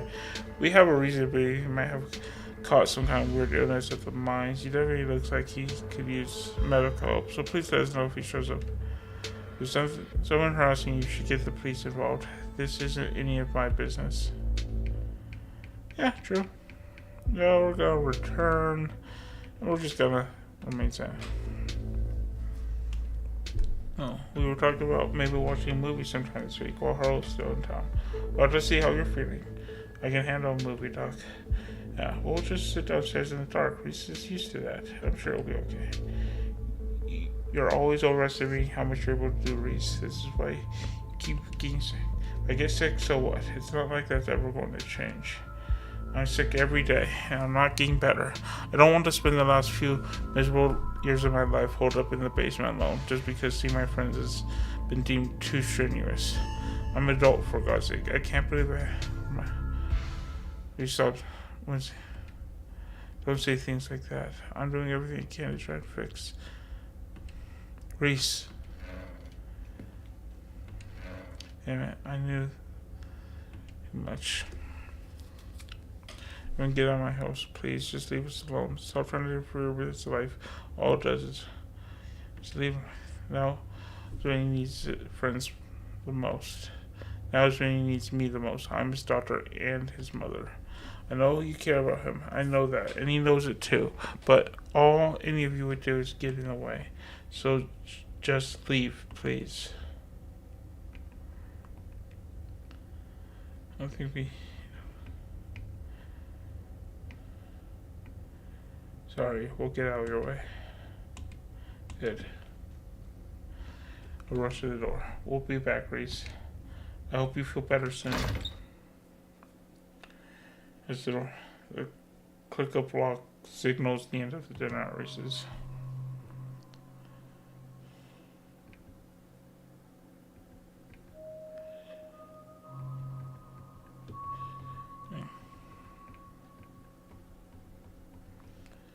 Yeah, we're gonna do this one. Like I was horses right. Horse how? Something was making me go there. I wonder what. Is it like that carving in the pit last night? Before you had seizure, it was like you were hypnotized. I didn't really have a good angle from the top of that ladder, but I guess I'll take your on it. I mean, I don't know. A lot happened last night, but the whole thing was very trance-like. Guess it was kind of similar. But there's another carving in there. That'd be so weird. It'd probably be dangerous. Last time I saw one of those things, you had a seizure and almost died. Dr. Cuddy going to let us visit anytime soon. I don't think we have to worry about staying clear of her private offices.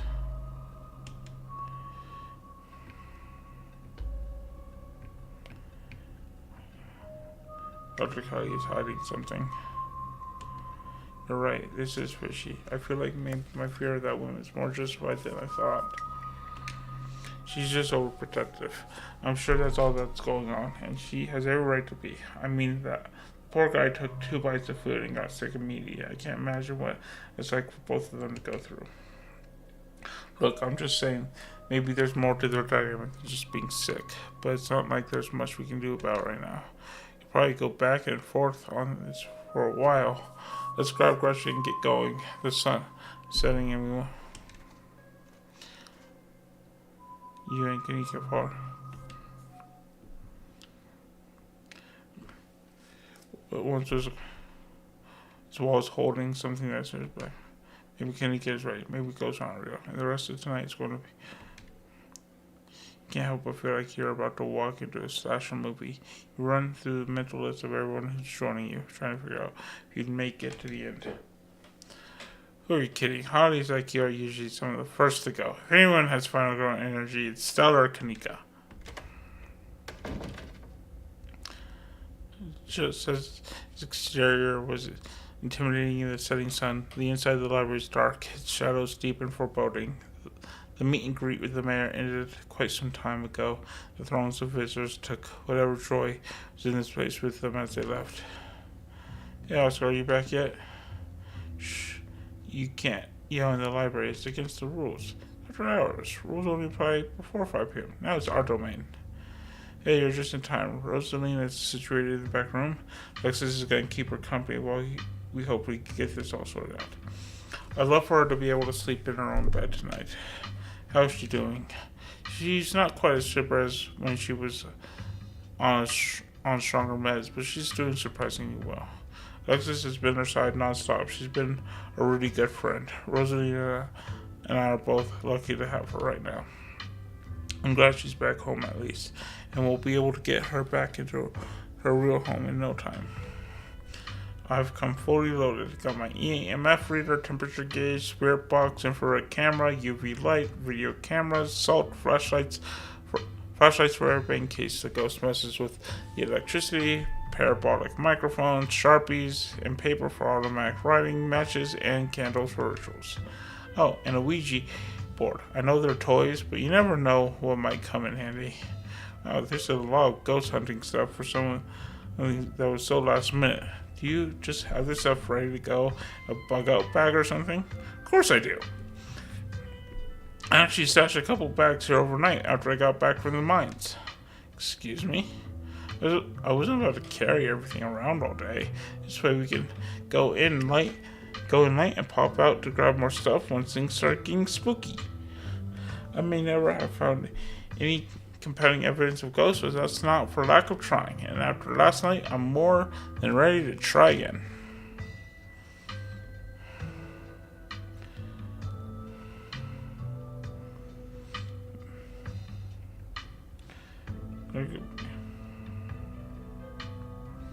There's nothing unexplainable about mind collapse. Something horrible that happened. The supernatural is just a way for people to give reason and meaning to horrible events. Sometimes something awful happens and there isn't a reason. That's just an uncomfortable truth of the world. Nah, no way. There was definitely something down there. We all heard the knocking plain as day. I even recorded audio of it. Definitive proof.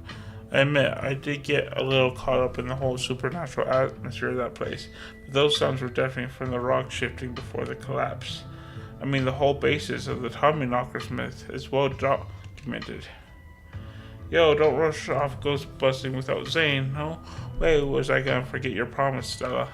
Dang, glad you could make it. I was confronted with my own mortality for the first time yesterday, so I'm desperate for answers about the afterlife to ease my troubled mind. Now let's go mess with some ghosts. My house is big enough for 5 ghost hunters at once. If this is everyone, we can go ahead and... That's everyone. Wait, what about Tabby? What about her? She's not here. Let's get started. I guess she can catch... Well, if she can get started, it's through the back. Follow me. Looks like the sun has almost set. This is when stuff usually starts to kick off. I haven't been back inside for about a week, so I have no idea what to expect. Hey. You're not doing this without me. If there's a ghost, I want to see it with my own eyes. Sorry, Mr. Gutierrez. I tried to stop her, but she was really convincing. Oh, hi, Zane. What's up? Yo. Rosalina, you're not supposed to be out of bed.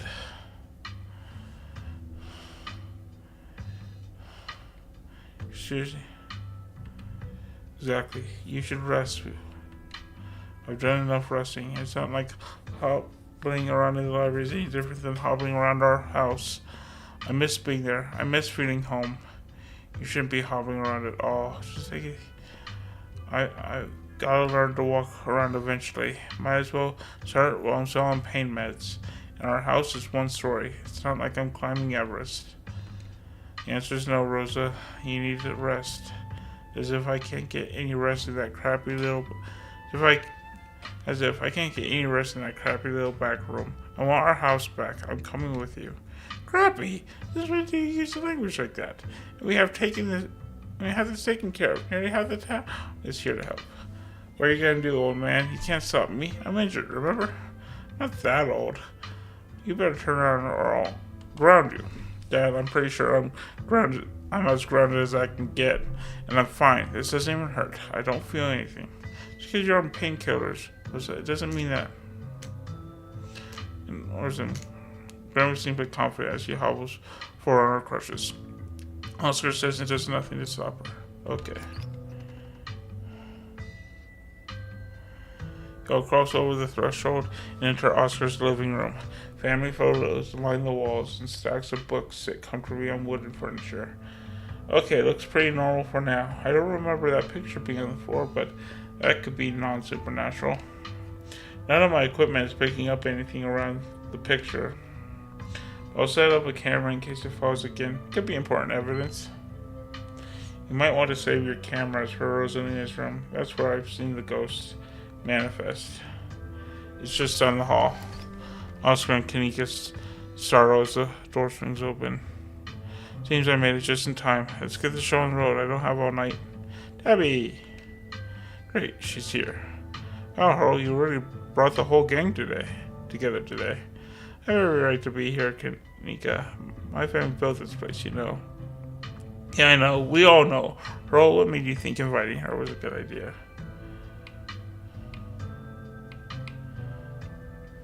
She's my cousin. Yeah, we're trying to bond. Deal with it. You don't see me inviting Miles and stuff all the time. Just because your favorite doesn't mean I'll need to be friends. A lot has changed since high school. Maybe you two could be friends if you tried. The mutual discuss. Stella's not correct. Maybe for now you can go on opposite sides of the room. Sounds like we're in for an interesting night. I wonder if the ghost will even show with this many people around. Wait, is it just me or does it suddenly feel colder? It sure does. I definitely feel that. The temperature gun says it's actually a couple degrees colder, but that's normal. Rooms always are sometimes colder than other parts of the house. Well, a genuine cold spot. I gotta set that for posterity. Is that it? This isn't very scary.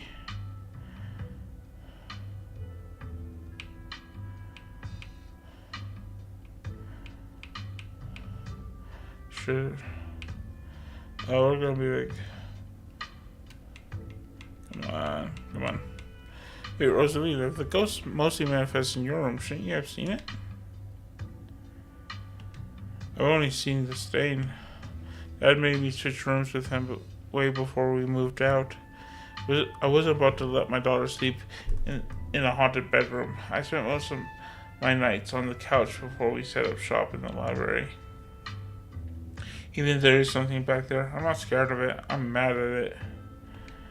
Y'all are so brave. I'd be terrified sleeping somewhere that might have a ghost.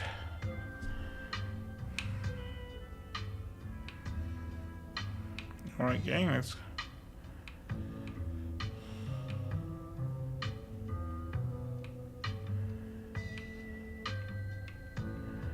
Okay.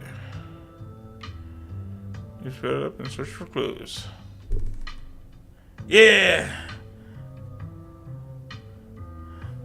Yeah! Sure, me and my cousin can search the least dangerous room, like a bathroom or a closet. If we're splitting up, I'll be the one sticking by her all. Tabitha, not you. Not that it matters though, because we're not doing that. Ghost or no, splitting up is always a recipe for disaster. Yeah, you're probably right. If we discover a ghost here, we should all discover it together. That's not exactly the angle I was going for, but okay. Yo, once we find the ghost, how are we going to get rid of it? Like, how does one bust such a thing?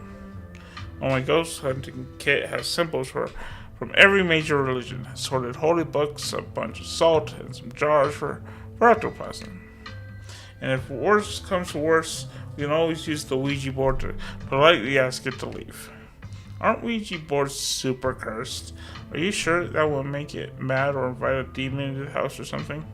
Ouija boards are toys. The only power they have is scaring kids at slumber parties. I think I'd rather not take the chance. One ghost is enough to deal with. I don't much like the thought of opening a door for something worse. Wow, you've never been this superstitious, Dad. This ghost really has you freaked out. Okay. Before continuing, let's head to Rosalina's room. Follow me.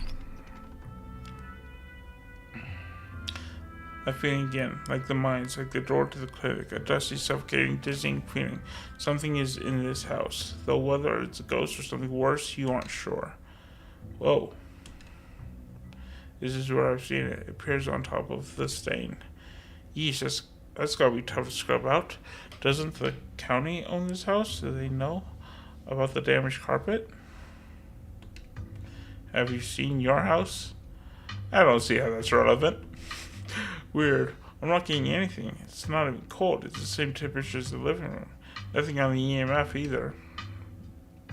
And your equipment is wrong. The stain is definitely paranormal. I've scrubbed it out too many times to count, and it just keeps coming back. It's just a stain, Dad. Can we just cover it back up? I don't mind sleeping in here. Let's get scientific about this.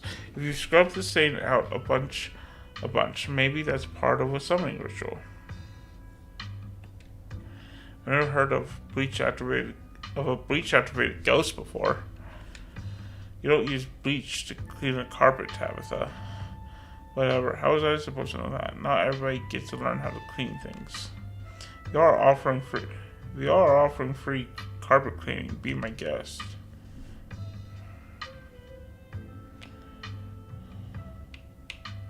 Probably just a rusty pipe leaking through the floor. That was my first thought too. Have you all tried tearing up the carpet? In a house owned by the government? No way, I'm not messing with their carpets. I'd rather scrub ghost blood out of it every day and have the government take me to court for destroying their property. Don't worry, I'm sure they'll just take you to court for neglect instead. I was right. Did it really not occur to you that there might be a leaky pipe under the floor? I hate to agree with Tabitha on anything, but some kind of structural damage does seem likely. Tearing up the carpet doesn't seem like such a bad idea. They'd rather you discover some structural damage now before it gets worse, right? Plus, there might be something written under there. In blood. In blood! Only way to be sure. Looks like the corner.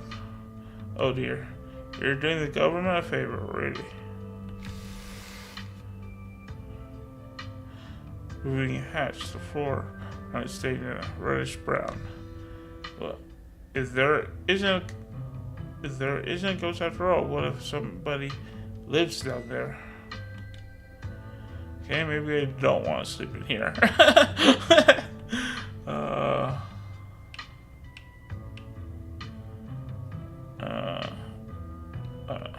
A hatch is even better than finding a message. But there's no basement in this house. At least we weren't told about a basement. Look, all the red stuff is coming from underneath. Oh yeah, this is super haunted. Alright. You got a basement chock full of ghosts. I can just feel it. Y'all know last month was super rainy. It's clearly been a long time since anyone stepped foot in the basement or crawl space or whatever is under that hatch. There must be a leak that flooded the whole area under the house. The water dissolved the caulk around the edge and leaked through the carpet, and it's red because North Carolina has red-ass dirt. Simple as that. It's not mud, it's blood, human blood. I tested it. Well, you tested it wrong. Can't be blood, right? Kanika's right. You've got a muddy floor, and that's why it's so cold in here, too. There's wet dirt under the house. Congratulations, you solved your ghost problem. No way. There's an old hatch in the floor that someone tried to seal up. We're not leaving until we know what's down there. I'm with Stella. This is my room, and I need to know what's down there. Consider that they may have tried sealing it up because it's unsafe. Uh-oh, do you think the flooding could have made the house unstable? I'm all in on ghost hunting, but I don't know if I could crawl into another dangerous crevice. I'm going for it. You come into Oscar's living room. You can't tell what time it is, and your friends are nowhere in sight. The building feels colder, and there's something about the air that feels wrong. It's stale, with an undercurrent of mold and earth. It makes you feel claustrophobic, as though you're in a coffin, each breath depleting what little oxygen is left. How did we end up back here? Where is everyone? Did we pass out? Was there a gas leak in the basement or something?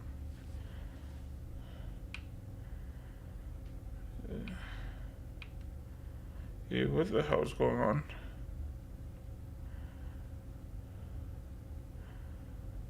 Is radiating some kind of weird family thing?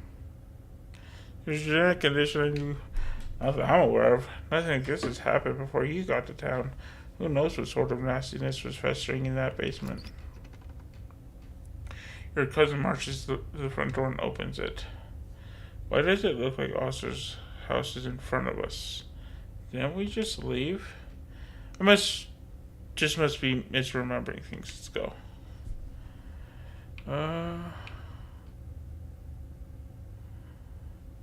Oh, you're right. There shouldn't be a door there. Clearly, whatever was in the basement is messing with our heads. We just left Oscar's house. The library has to be the other side of that door. So you cross the hallway and open the door. Okay, something isn't right. It feels like really summer afternoon. The air is warm and wet, and winter flowers drifts on the breeze. This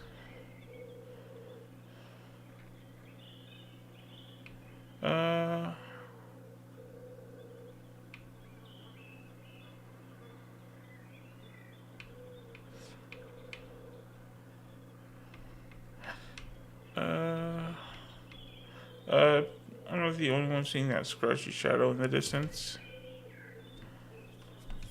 You're not. What the hell is that thing? Am I having a stroke? Are you having a stroke? Are we both having the same stroke at the same time? And thorns? I don't see a creature behind the thorns. I don't see a creature behind the thorns.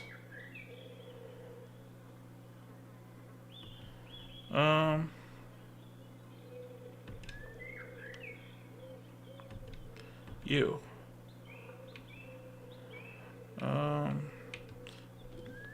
Tabitha, what was in that cream soda? This is normal cream soda, and you had it hours ago. This has nothing to do with me.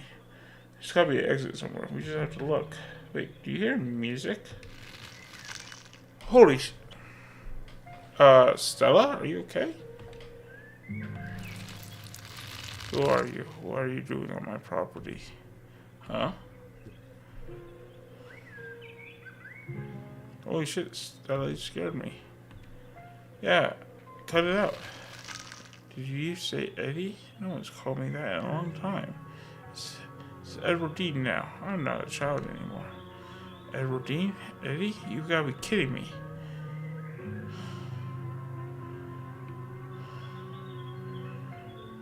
Wasn't that our great-grandmother's name? Yes, and Stella knows that. Quit messing with us, Stella. It's not funny. I wish I could say the same. You should have stayed gone. You absolutely shouldn't have shown up here of all places.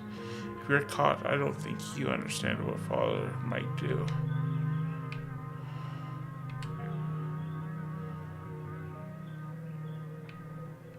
I'm really scared right now. I can't. It's not that easy for me. My brothers were sent to Normandy, and now I'm the only Scarlet left besides Father. I have responsibilities, Charlie. Shut up, shut up.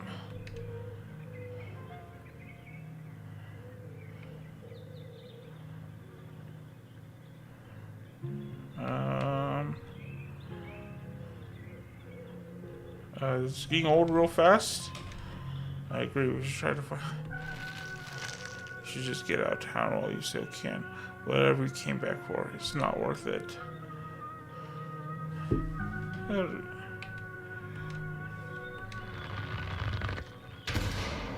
He's gone, along with the shadow in the corner of the room. Come on, we must have taken a long door of the annex. We're getting out of here before anything. We have to go after Stella.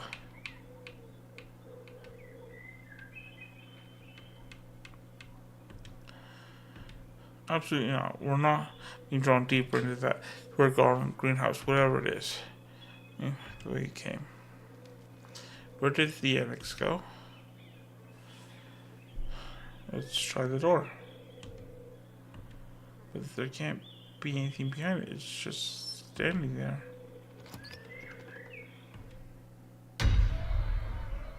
Oh God! Those ringers. Cacophony right outside. The door in front of you pulsates. Figures unseen bang against it. The shaded figure from the garden sits in the corner, ever so slightly more defined. Oh, I see it now. Oh God. Kidding me? It's messed up. We need help. Please let this call go through. We connect. Hey, it's what? No, it's Tabitha. Didn't you see the caller ID? Out in front of me. Can't you hear what I'm... My cousin is cut off by the... Great, she can't hear a word I said. Wrong. Junior, pack your things quickly. Hurry. Oh God. Jesus, Rosalina, you scared the shit out of me. Maybe we should run him out on a rail too. Make an example of the whole family.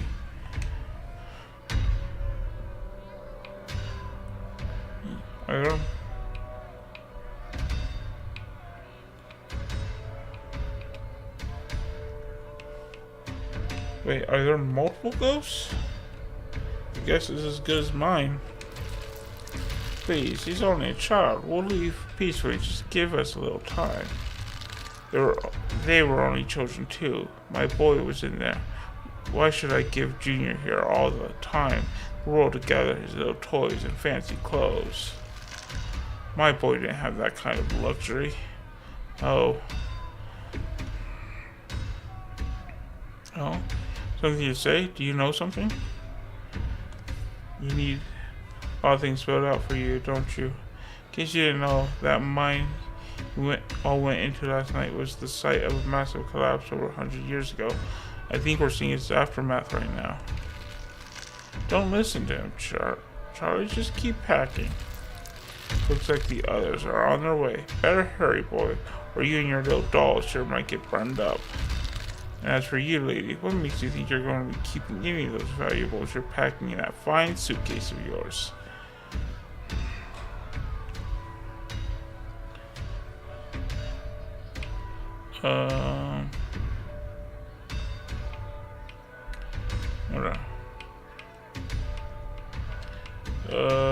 Yeah, so we're gonna do this one. Maybe the ghost is trying to tell us something about the collapse. Maybe Charles Shaw wasn't the only one responsible. Our family owns a mine after all. No way we're free from guilt, right? Stuff that happened a century ago is irrelevant. You and I had nothing to do with it. I think the ghost might feel differently. Well, then the ghost needs to let it go and move on to whatever it is ghosts go when, wherever it is ghosts go when they're done being so pissed off. Trust me, boy, the coppers ain't coming here tonight. And what makes you think you can talk to an adult like that? Maybe they should have had you working in the mines too, instead of lazing around in this big house. Maybe you would have learned a thing or two about respecting your elders. Don't talk to my son like that. Don't talk to me like that, woman. I call the shots. Now get out unless you want to go up in flames with all your precious jewels and expensive dresses. You're lucky I'm even letting you leave. People keep talking to us. Who are we supposed to be? You've been called Charlie twice now. We're probably supposed to be the same person we were in the last room. So we've got to be playing the ghost, right? Back when I was alive?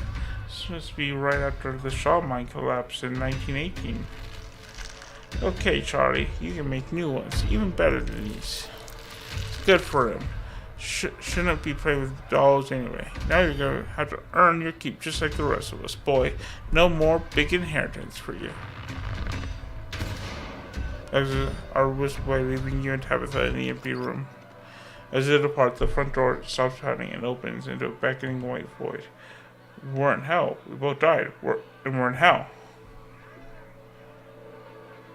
Who did you call on the phone earlier? We're into the family. Not that it matters though. The call didn't go through, so we're on our own.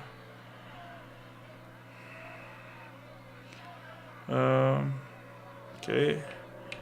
Cool. Guess there's only way to get to the end of this, shall we? Yeah, let's get this over with. Walk up to where the pounding door used to stand and step into the void. You're outside and it's night, a false moon looming massive in the painted sky. The night feels thick and warm, the insects lively, their calls unnaturally tiny. Everything feels warped and wrong, like you're listening to a record fish from the bottom of a pond. What magic words do I have to say to get you to let us go? I'm sorry, okay? Whatever my family did to piss you off so much, I'm sorry. Oh. Hi, Kanika. You poor dear. I've been keeping track of you scuttling around town like Tomcat. You've fallen hard for Miss Edwardine, haven't you?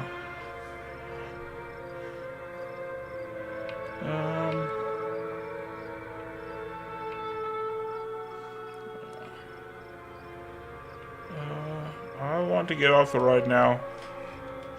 I never even wanted to get on. There's no need to be embarrassed. Your secret is safe with me. You know, I never did approve of what the Scarlets did to your family and what it did to the two of you youngins.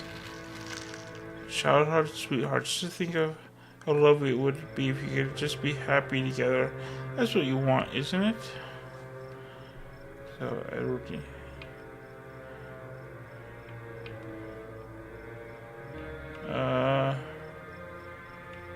So Edwardine and Charlie.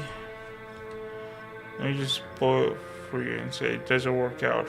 Our great-grandfather's name was not Charles. I'm sure by now you realize the young lady doesn't plan on leaving with you, but it's not for lack of desire, as you well know. It's Enoch. Even if you dragged her over the town limits, his hold over her would make sure neither of you were ever happy again. Just think of what happened to your poor mother and father. You want that to be the two of you?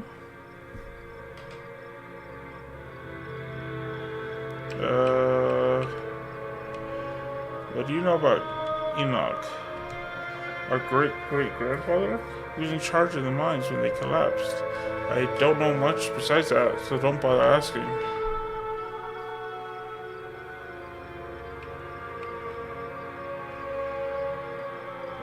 Listen. The power at work here are stronger than your love could withstand. You need to break the bonds holding her here. Then you can both go free.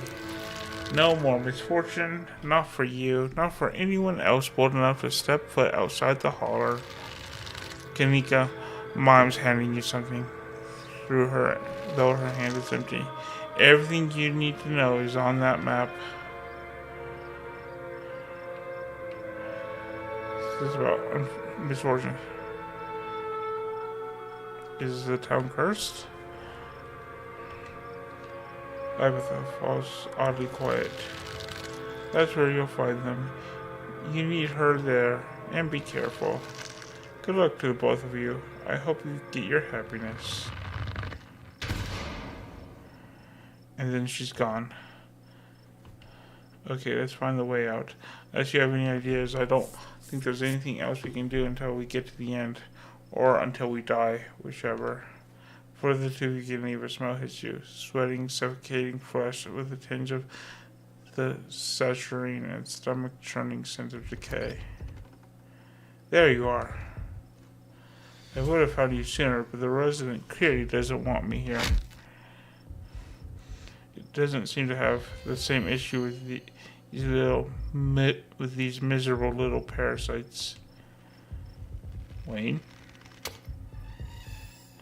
Bottom feeders always manage to slip through the cracks, don't they? Talk? Hey Wayne, you want to figure this out with us? Don't talk to it. Let Hurl speak. I'm no enemy. Don't listen to it either. What an unfortunate situation you've been dragged into, Hurl. I don't think that girl is any good for you. Stella? Was that her name? Seems she's skilled at finding trouble. Maybe I should pay her a visit soon, if she makes it out of here alive. Boats for the anniversary. Stella? You either know something about Wayne that I don't, or you have a pre-existing coping mechanism.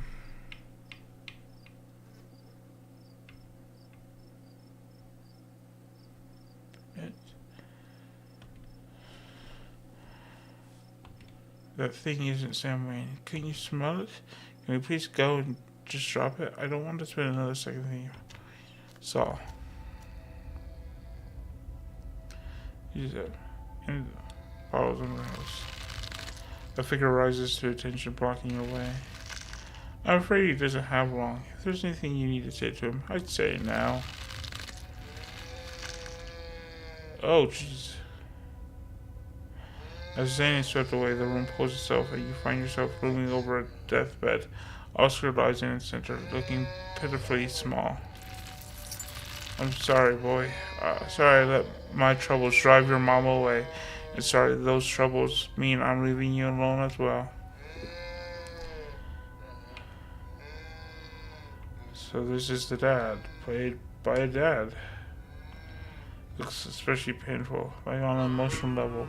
Even if everyone could understand what we were saying, I wonder if he can even hear us. Damn it, Junior, how many times do I have to tell you? I tried to stop it from happening, but the damn snake Enoch went behind my back. Oh, what bullshit.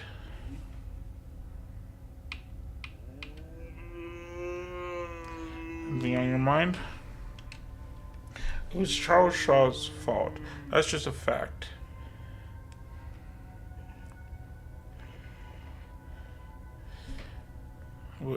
Or just what you've been told. It's in the history books. It's a fact. You're right. I've been using that excuse for too many years. At a certain point, a man has to accept when he dug his own grave. It may have run me out, but they didn't put the bottle in my hand. Still. They destroyed our legacy, boy. Both our names are cursed with that history. I'll be dead and gone soon, but I won't be able to rest. Not until our name is cleared. Not until you can pass on this name with pride. This is my only request, Charlie. Go back there. Tell people the truth. Try to find proof. I don't know what you'll have to do, but please. I know I ain't been the best father, but I'm no murderer.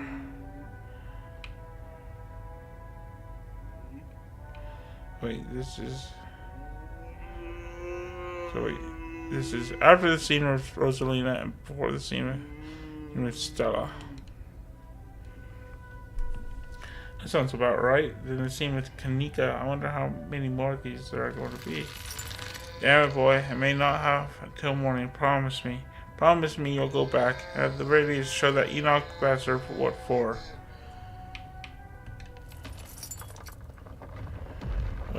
Watch as Oscar's body seizes it through the sheets, taking the rotting pile of bottles with him. This ghost is so full of it. Your cousin steps forward and disappears through the hole left, leaving you to follow. Follow her. Stella! Oh, giant Stella. You and your cousin find yourselves crouched under a large table. Stella stares through you, and indecipherable murmurs and shuffling feet echo from the ends of the table.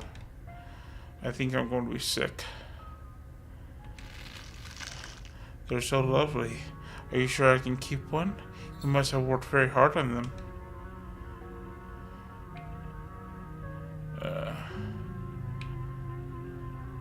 Not more.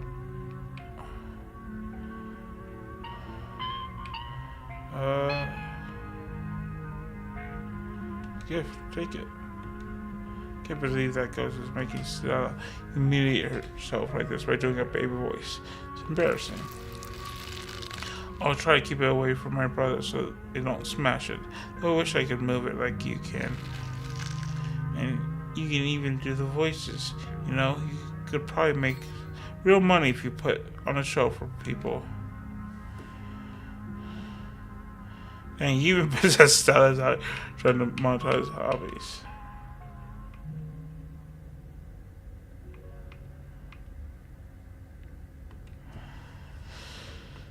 Don't joke, you're pissing off the ghost. A traveling show, and you want me there too? Oh, could we go to the towns along the beach? I've heard the Outer Banks are the most beautiful place in the world.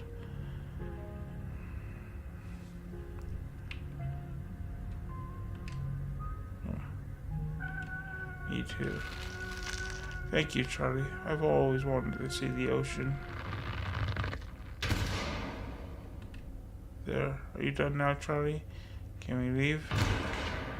Then crashes to the thunder's back before you or Tabitha can get another word.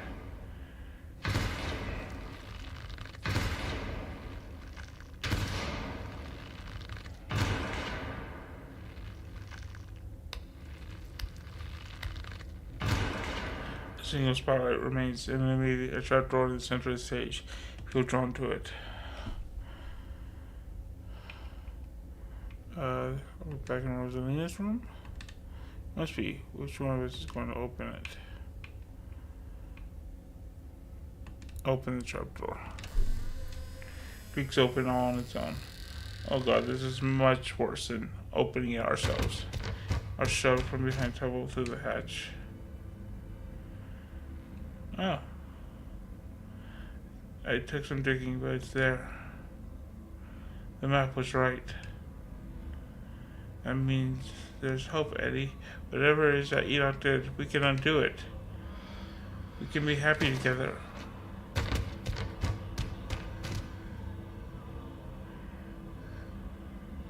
Eddie?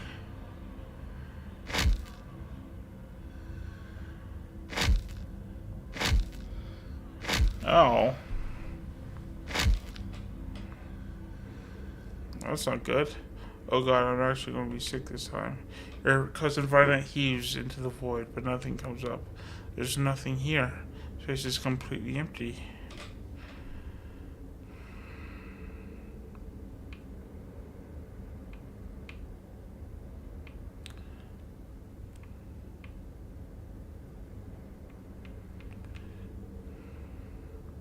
That's supposed to mean?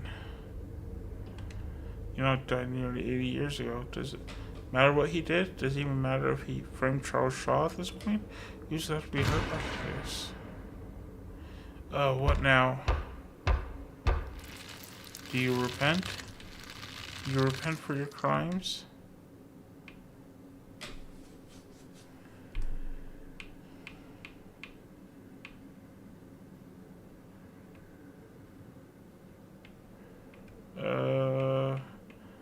Continue. You must answer for the crimes committed by your scarlet blood. Are you kidding me? I hate it here. I hate it here so much.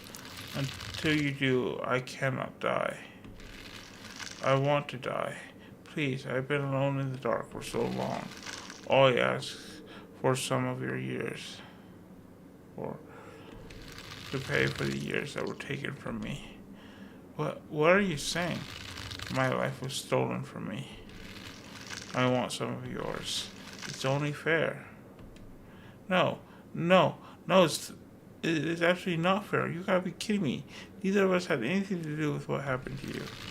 The sins of the father are laid upon the children. One of you must forfeit. It doesn't matter which. Bullshit. Tabitha's right. This is bullshit. I'm not giving you a goddamn thing. But the spirit ignores you and your sentence has been handed down. Make your choice. I hope I didn't come too late. Mom? All of you had better get out of here before the spirit regains its composure. This is certainly a strong one, isn't it? Don't worry about the others. They're safe. I got your call, Tabitha, but it was definitely not easy getting down here. Get us out of this pit, Sybil. Tabitha, I don't think it's wise to leave something like this where anyone could stumble across it. Why is that my problem? It wants something, doesn't it? I think you know which of you should volunteer. You must be joking. You're the eldest cousin. You're the one she lived in this town. It's only right. Absolutely not. We should just leave. I'm not giving you the demands of some dead guy.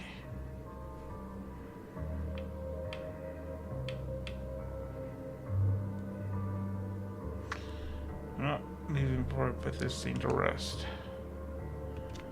You take a step forward towards the spotlight. As you move forward, you feel Tabitha. Girl, what are you doing?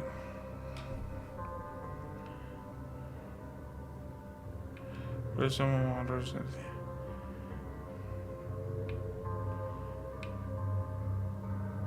It's okay, Tabitha. This is what family's for, right? Sybil was right here. It was right here. Please don't do this. Where is the spotlight?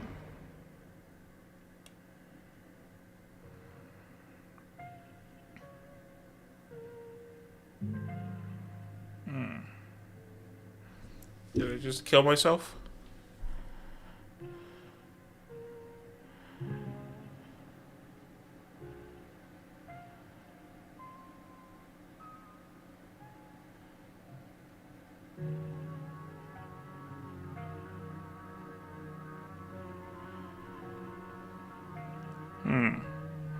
I might have just killed myself. not quite sure.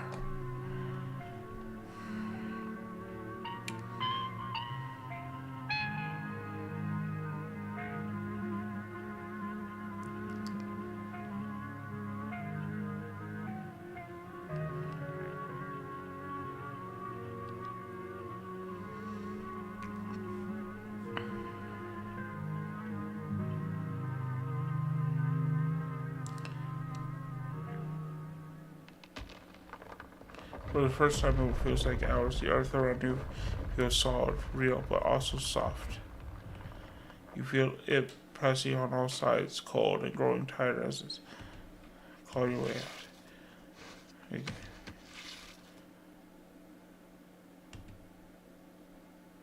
gasp for breath as you find you. Charles, mummified remains stare up at you, sad and broken at the bottom of the pit.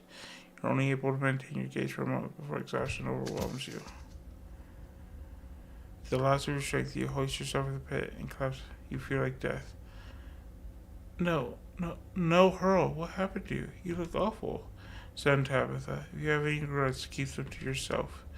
You try and think of words to say, but you're still delirious for what happened, and you struggle to form coherent thoughts.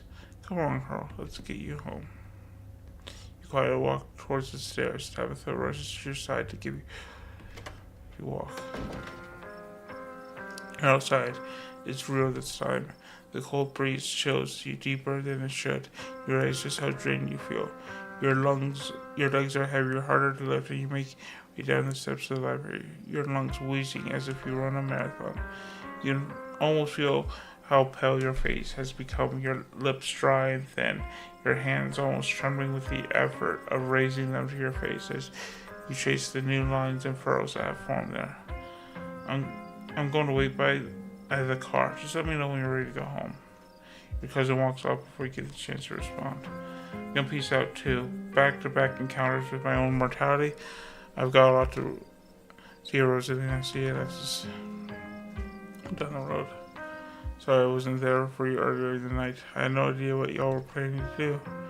How were we supposed to know it would be like that? Things have been strange around town, sweetie. Now's not the time to be poking around in the supernatural. I thought you learned that lesson yesterday.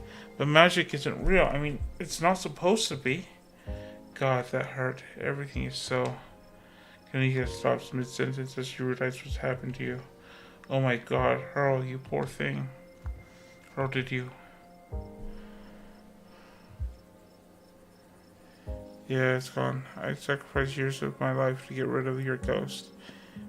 And to close our age gap. Yeah, it's gone. I sacrificed years of my...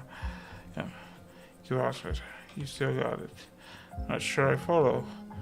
Oh. Do y'all need some privacy or flushes with embarrassment? Why don't you swing by tomorrow, Hurl? We can chat about what you're going through. Kanika glances at the ground, outraged. I can't believe, Tabitha, that you do that. It's outrageous. If anyone should have paid a price to put that ghost to rest, it should have been her. You don't even live here. You're barely even a Scarlet. It's just so unfair.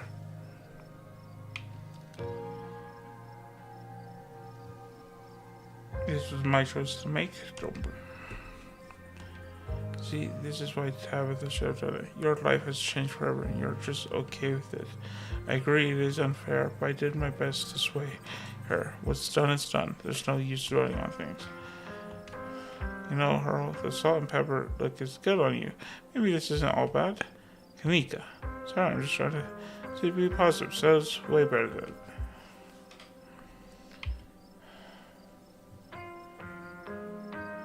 Lisa, are you okay? Oh. Yeah, I'm fine. I'll see you guys later. Down the road.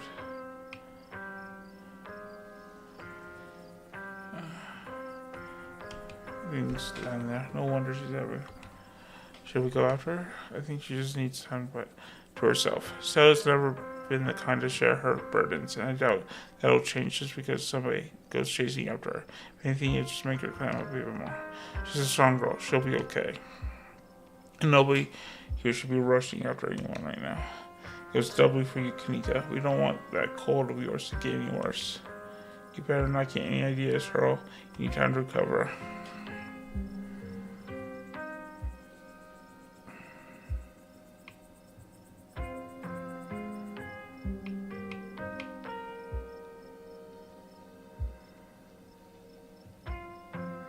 Do you know who you were supposed to be? No idea. There's no context, nothing. But there was a weird feeling, like an overwhelming guilt. I was so angry. I was mostly just scared. I didn't feel any of those things. I don't know how to describe it. I felt powerful. I can't believe I let Rosalina go in there. How could I have been so careless? Everything we went through in the last day, how could I have let this happen?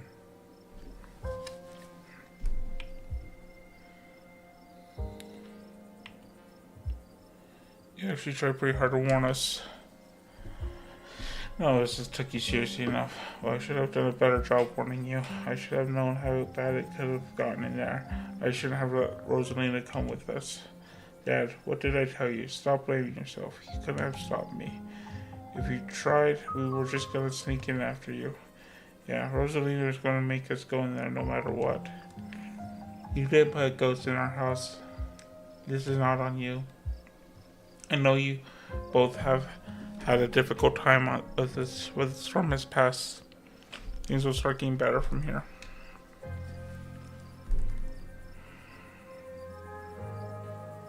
Keep giving me visions.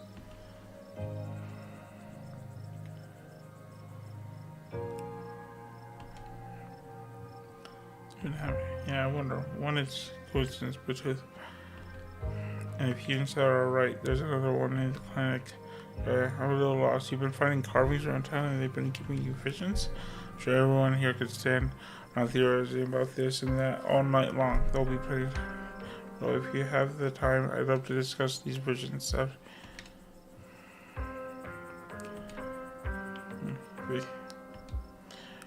Creep through here? Should we?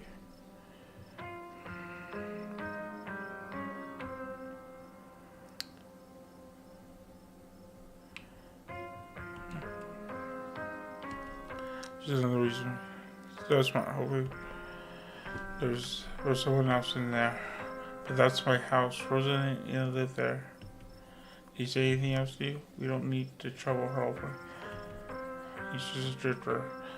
He'll be gone soon enough. In the meantime, security won't make trouble.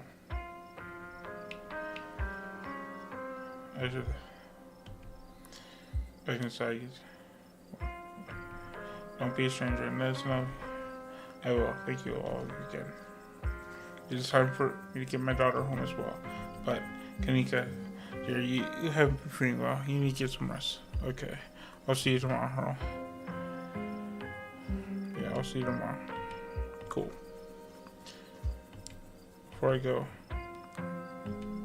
do you have questions for everything you saw tonight about what happened to you? But let's not get into it here. I think everyone could use a little rest and relaxation right now, yourself included. If you swing by the tea room sometime tomorrow, say early afternoon, you and I can have a little chat. I'll see you then, Earl.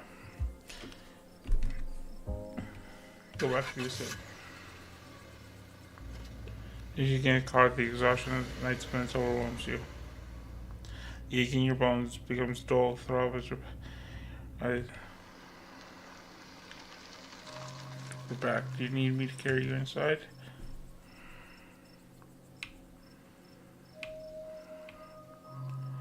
I'm fine. I can get up. Good to know you're not entirely broken. Oh, come on. Let's get you to bed. Back inside, the chill of the night breeze is a little bit better here, but your legs are numb with... Oh, we're back. I have to imagine you want to get to bed.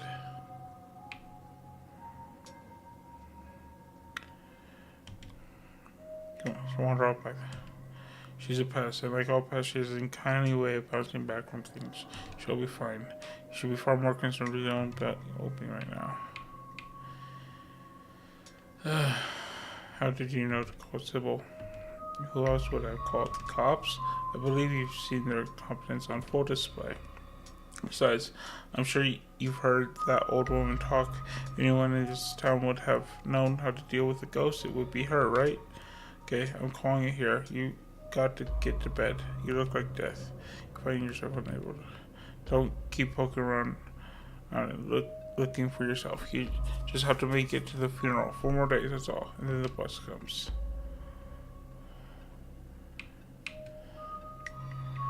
I'd like to stay in touch after all this is done.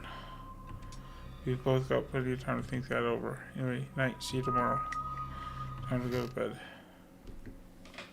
You don't even notice yourself entering the guest room and falling into bed. Suddenly you're just there, buried under your family's musty covers. Wednesday night, nearly half a week has passed since you first arrived, and over half a week remains until the bus comes to take you home. The spirit of Charles Shaw Jr. has been put to rest at the expense of unknown years of your life. The specter of the night's events will linger over you every day you have left, a grim reminder of the price you willingly paid for the crimes of a family you never met. Maybe it'll be easier in the morning.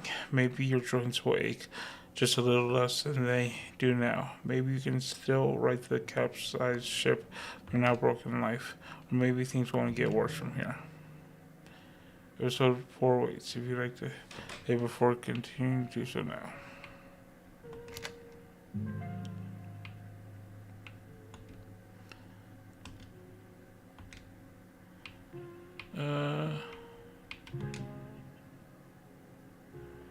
The decision you make bears heavy physical consequences and a visual reminder of the consequences will fall. Reduce the intensity of the visual reminder or remove it entirely at any point in the preference. We're going to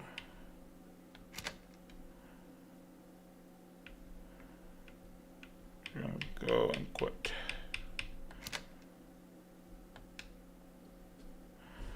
Alright. Well, that was a good stream. I hope you all enjoyed. Yeah, and we will see you all next time. If you watched the stream, thank you very much.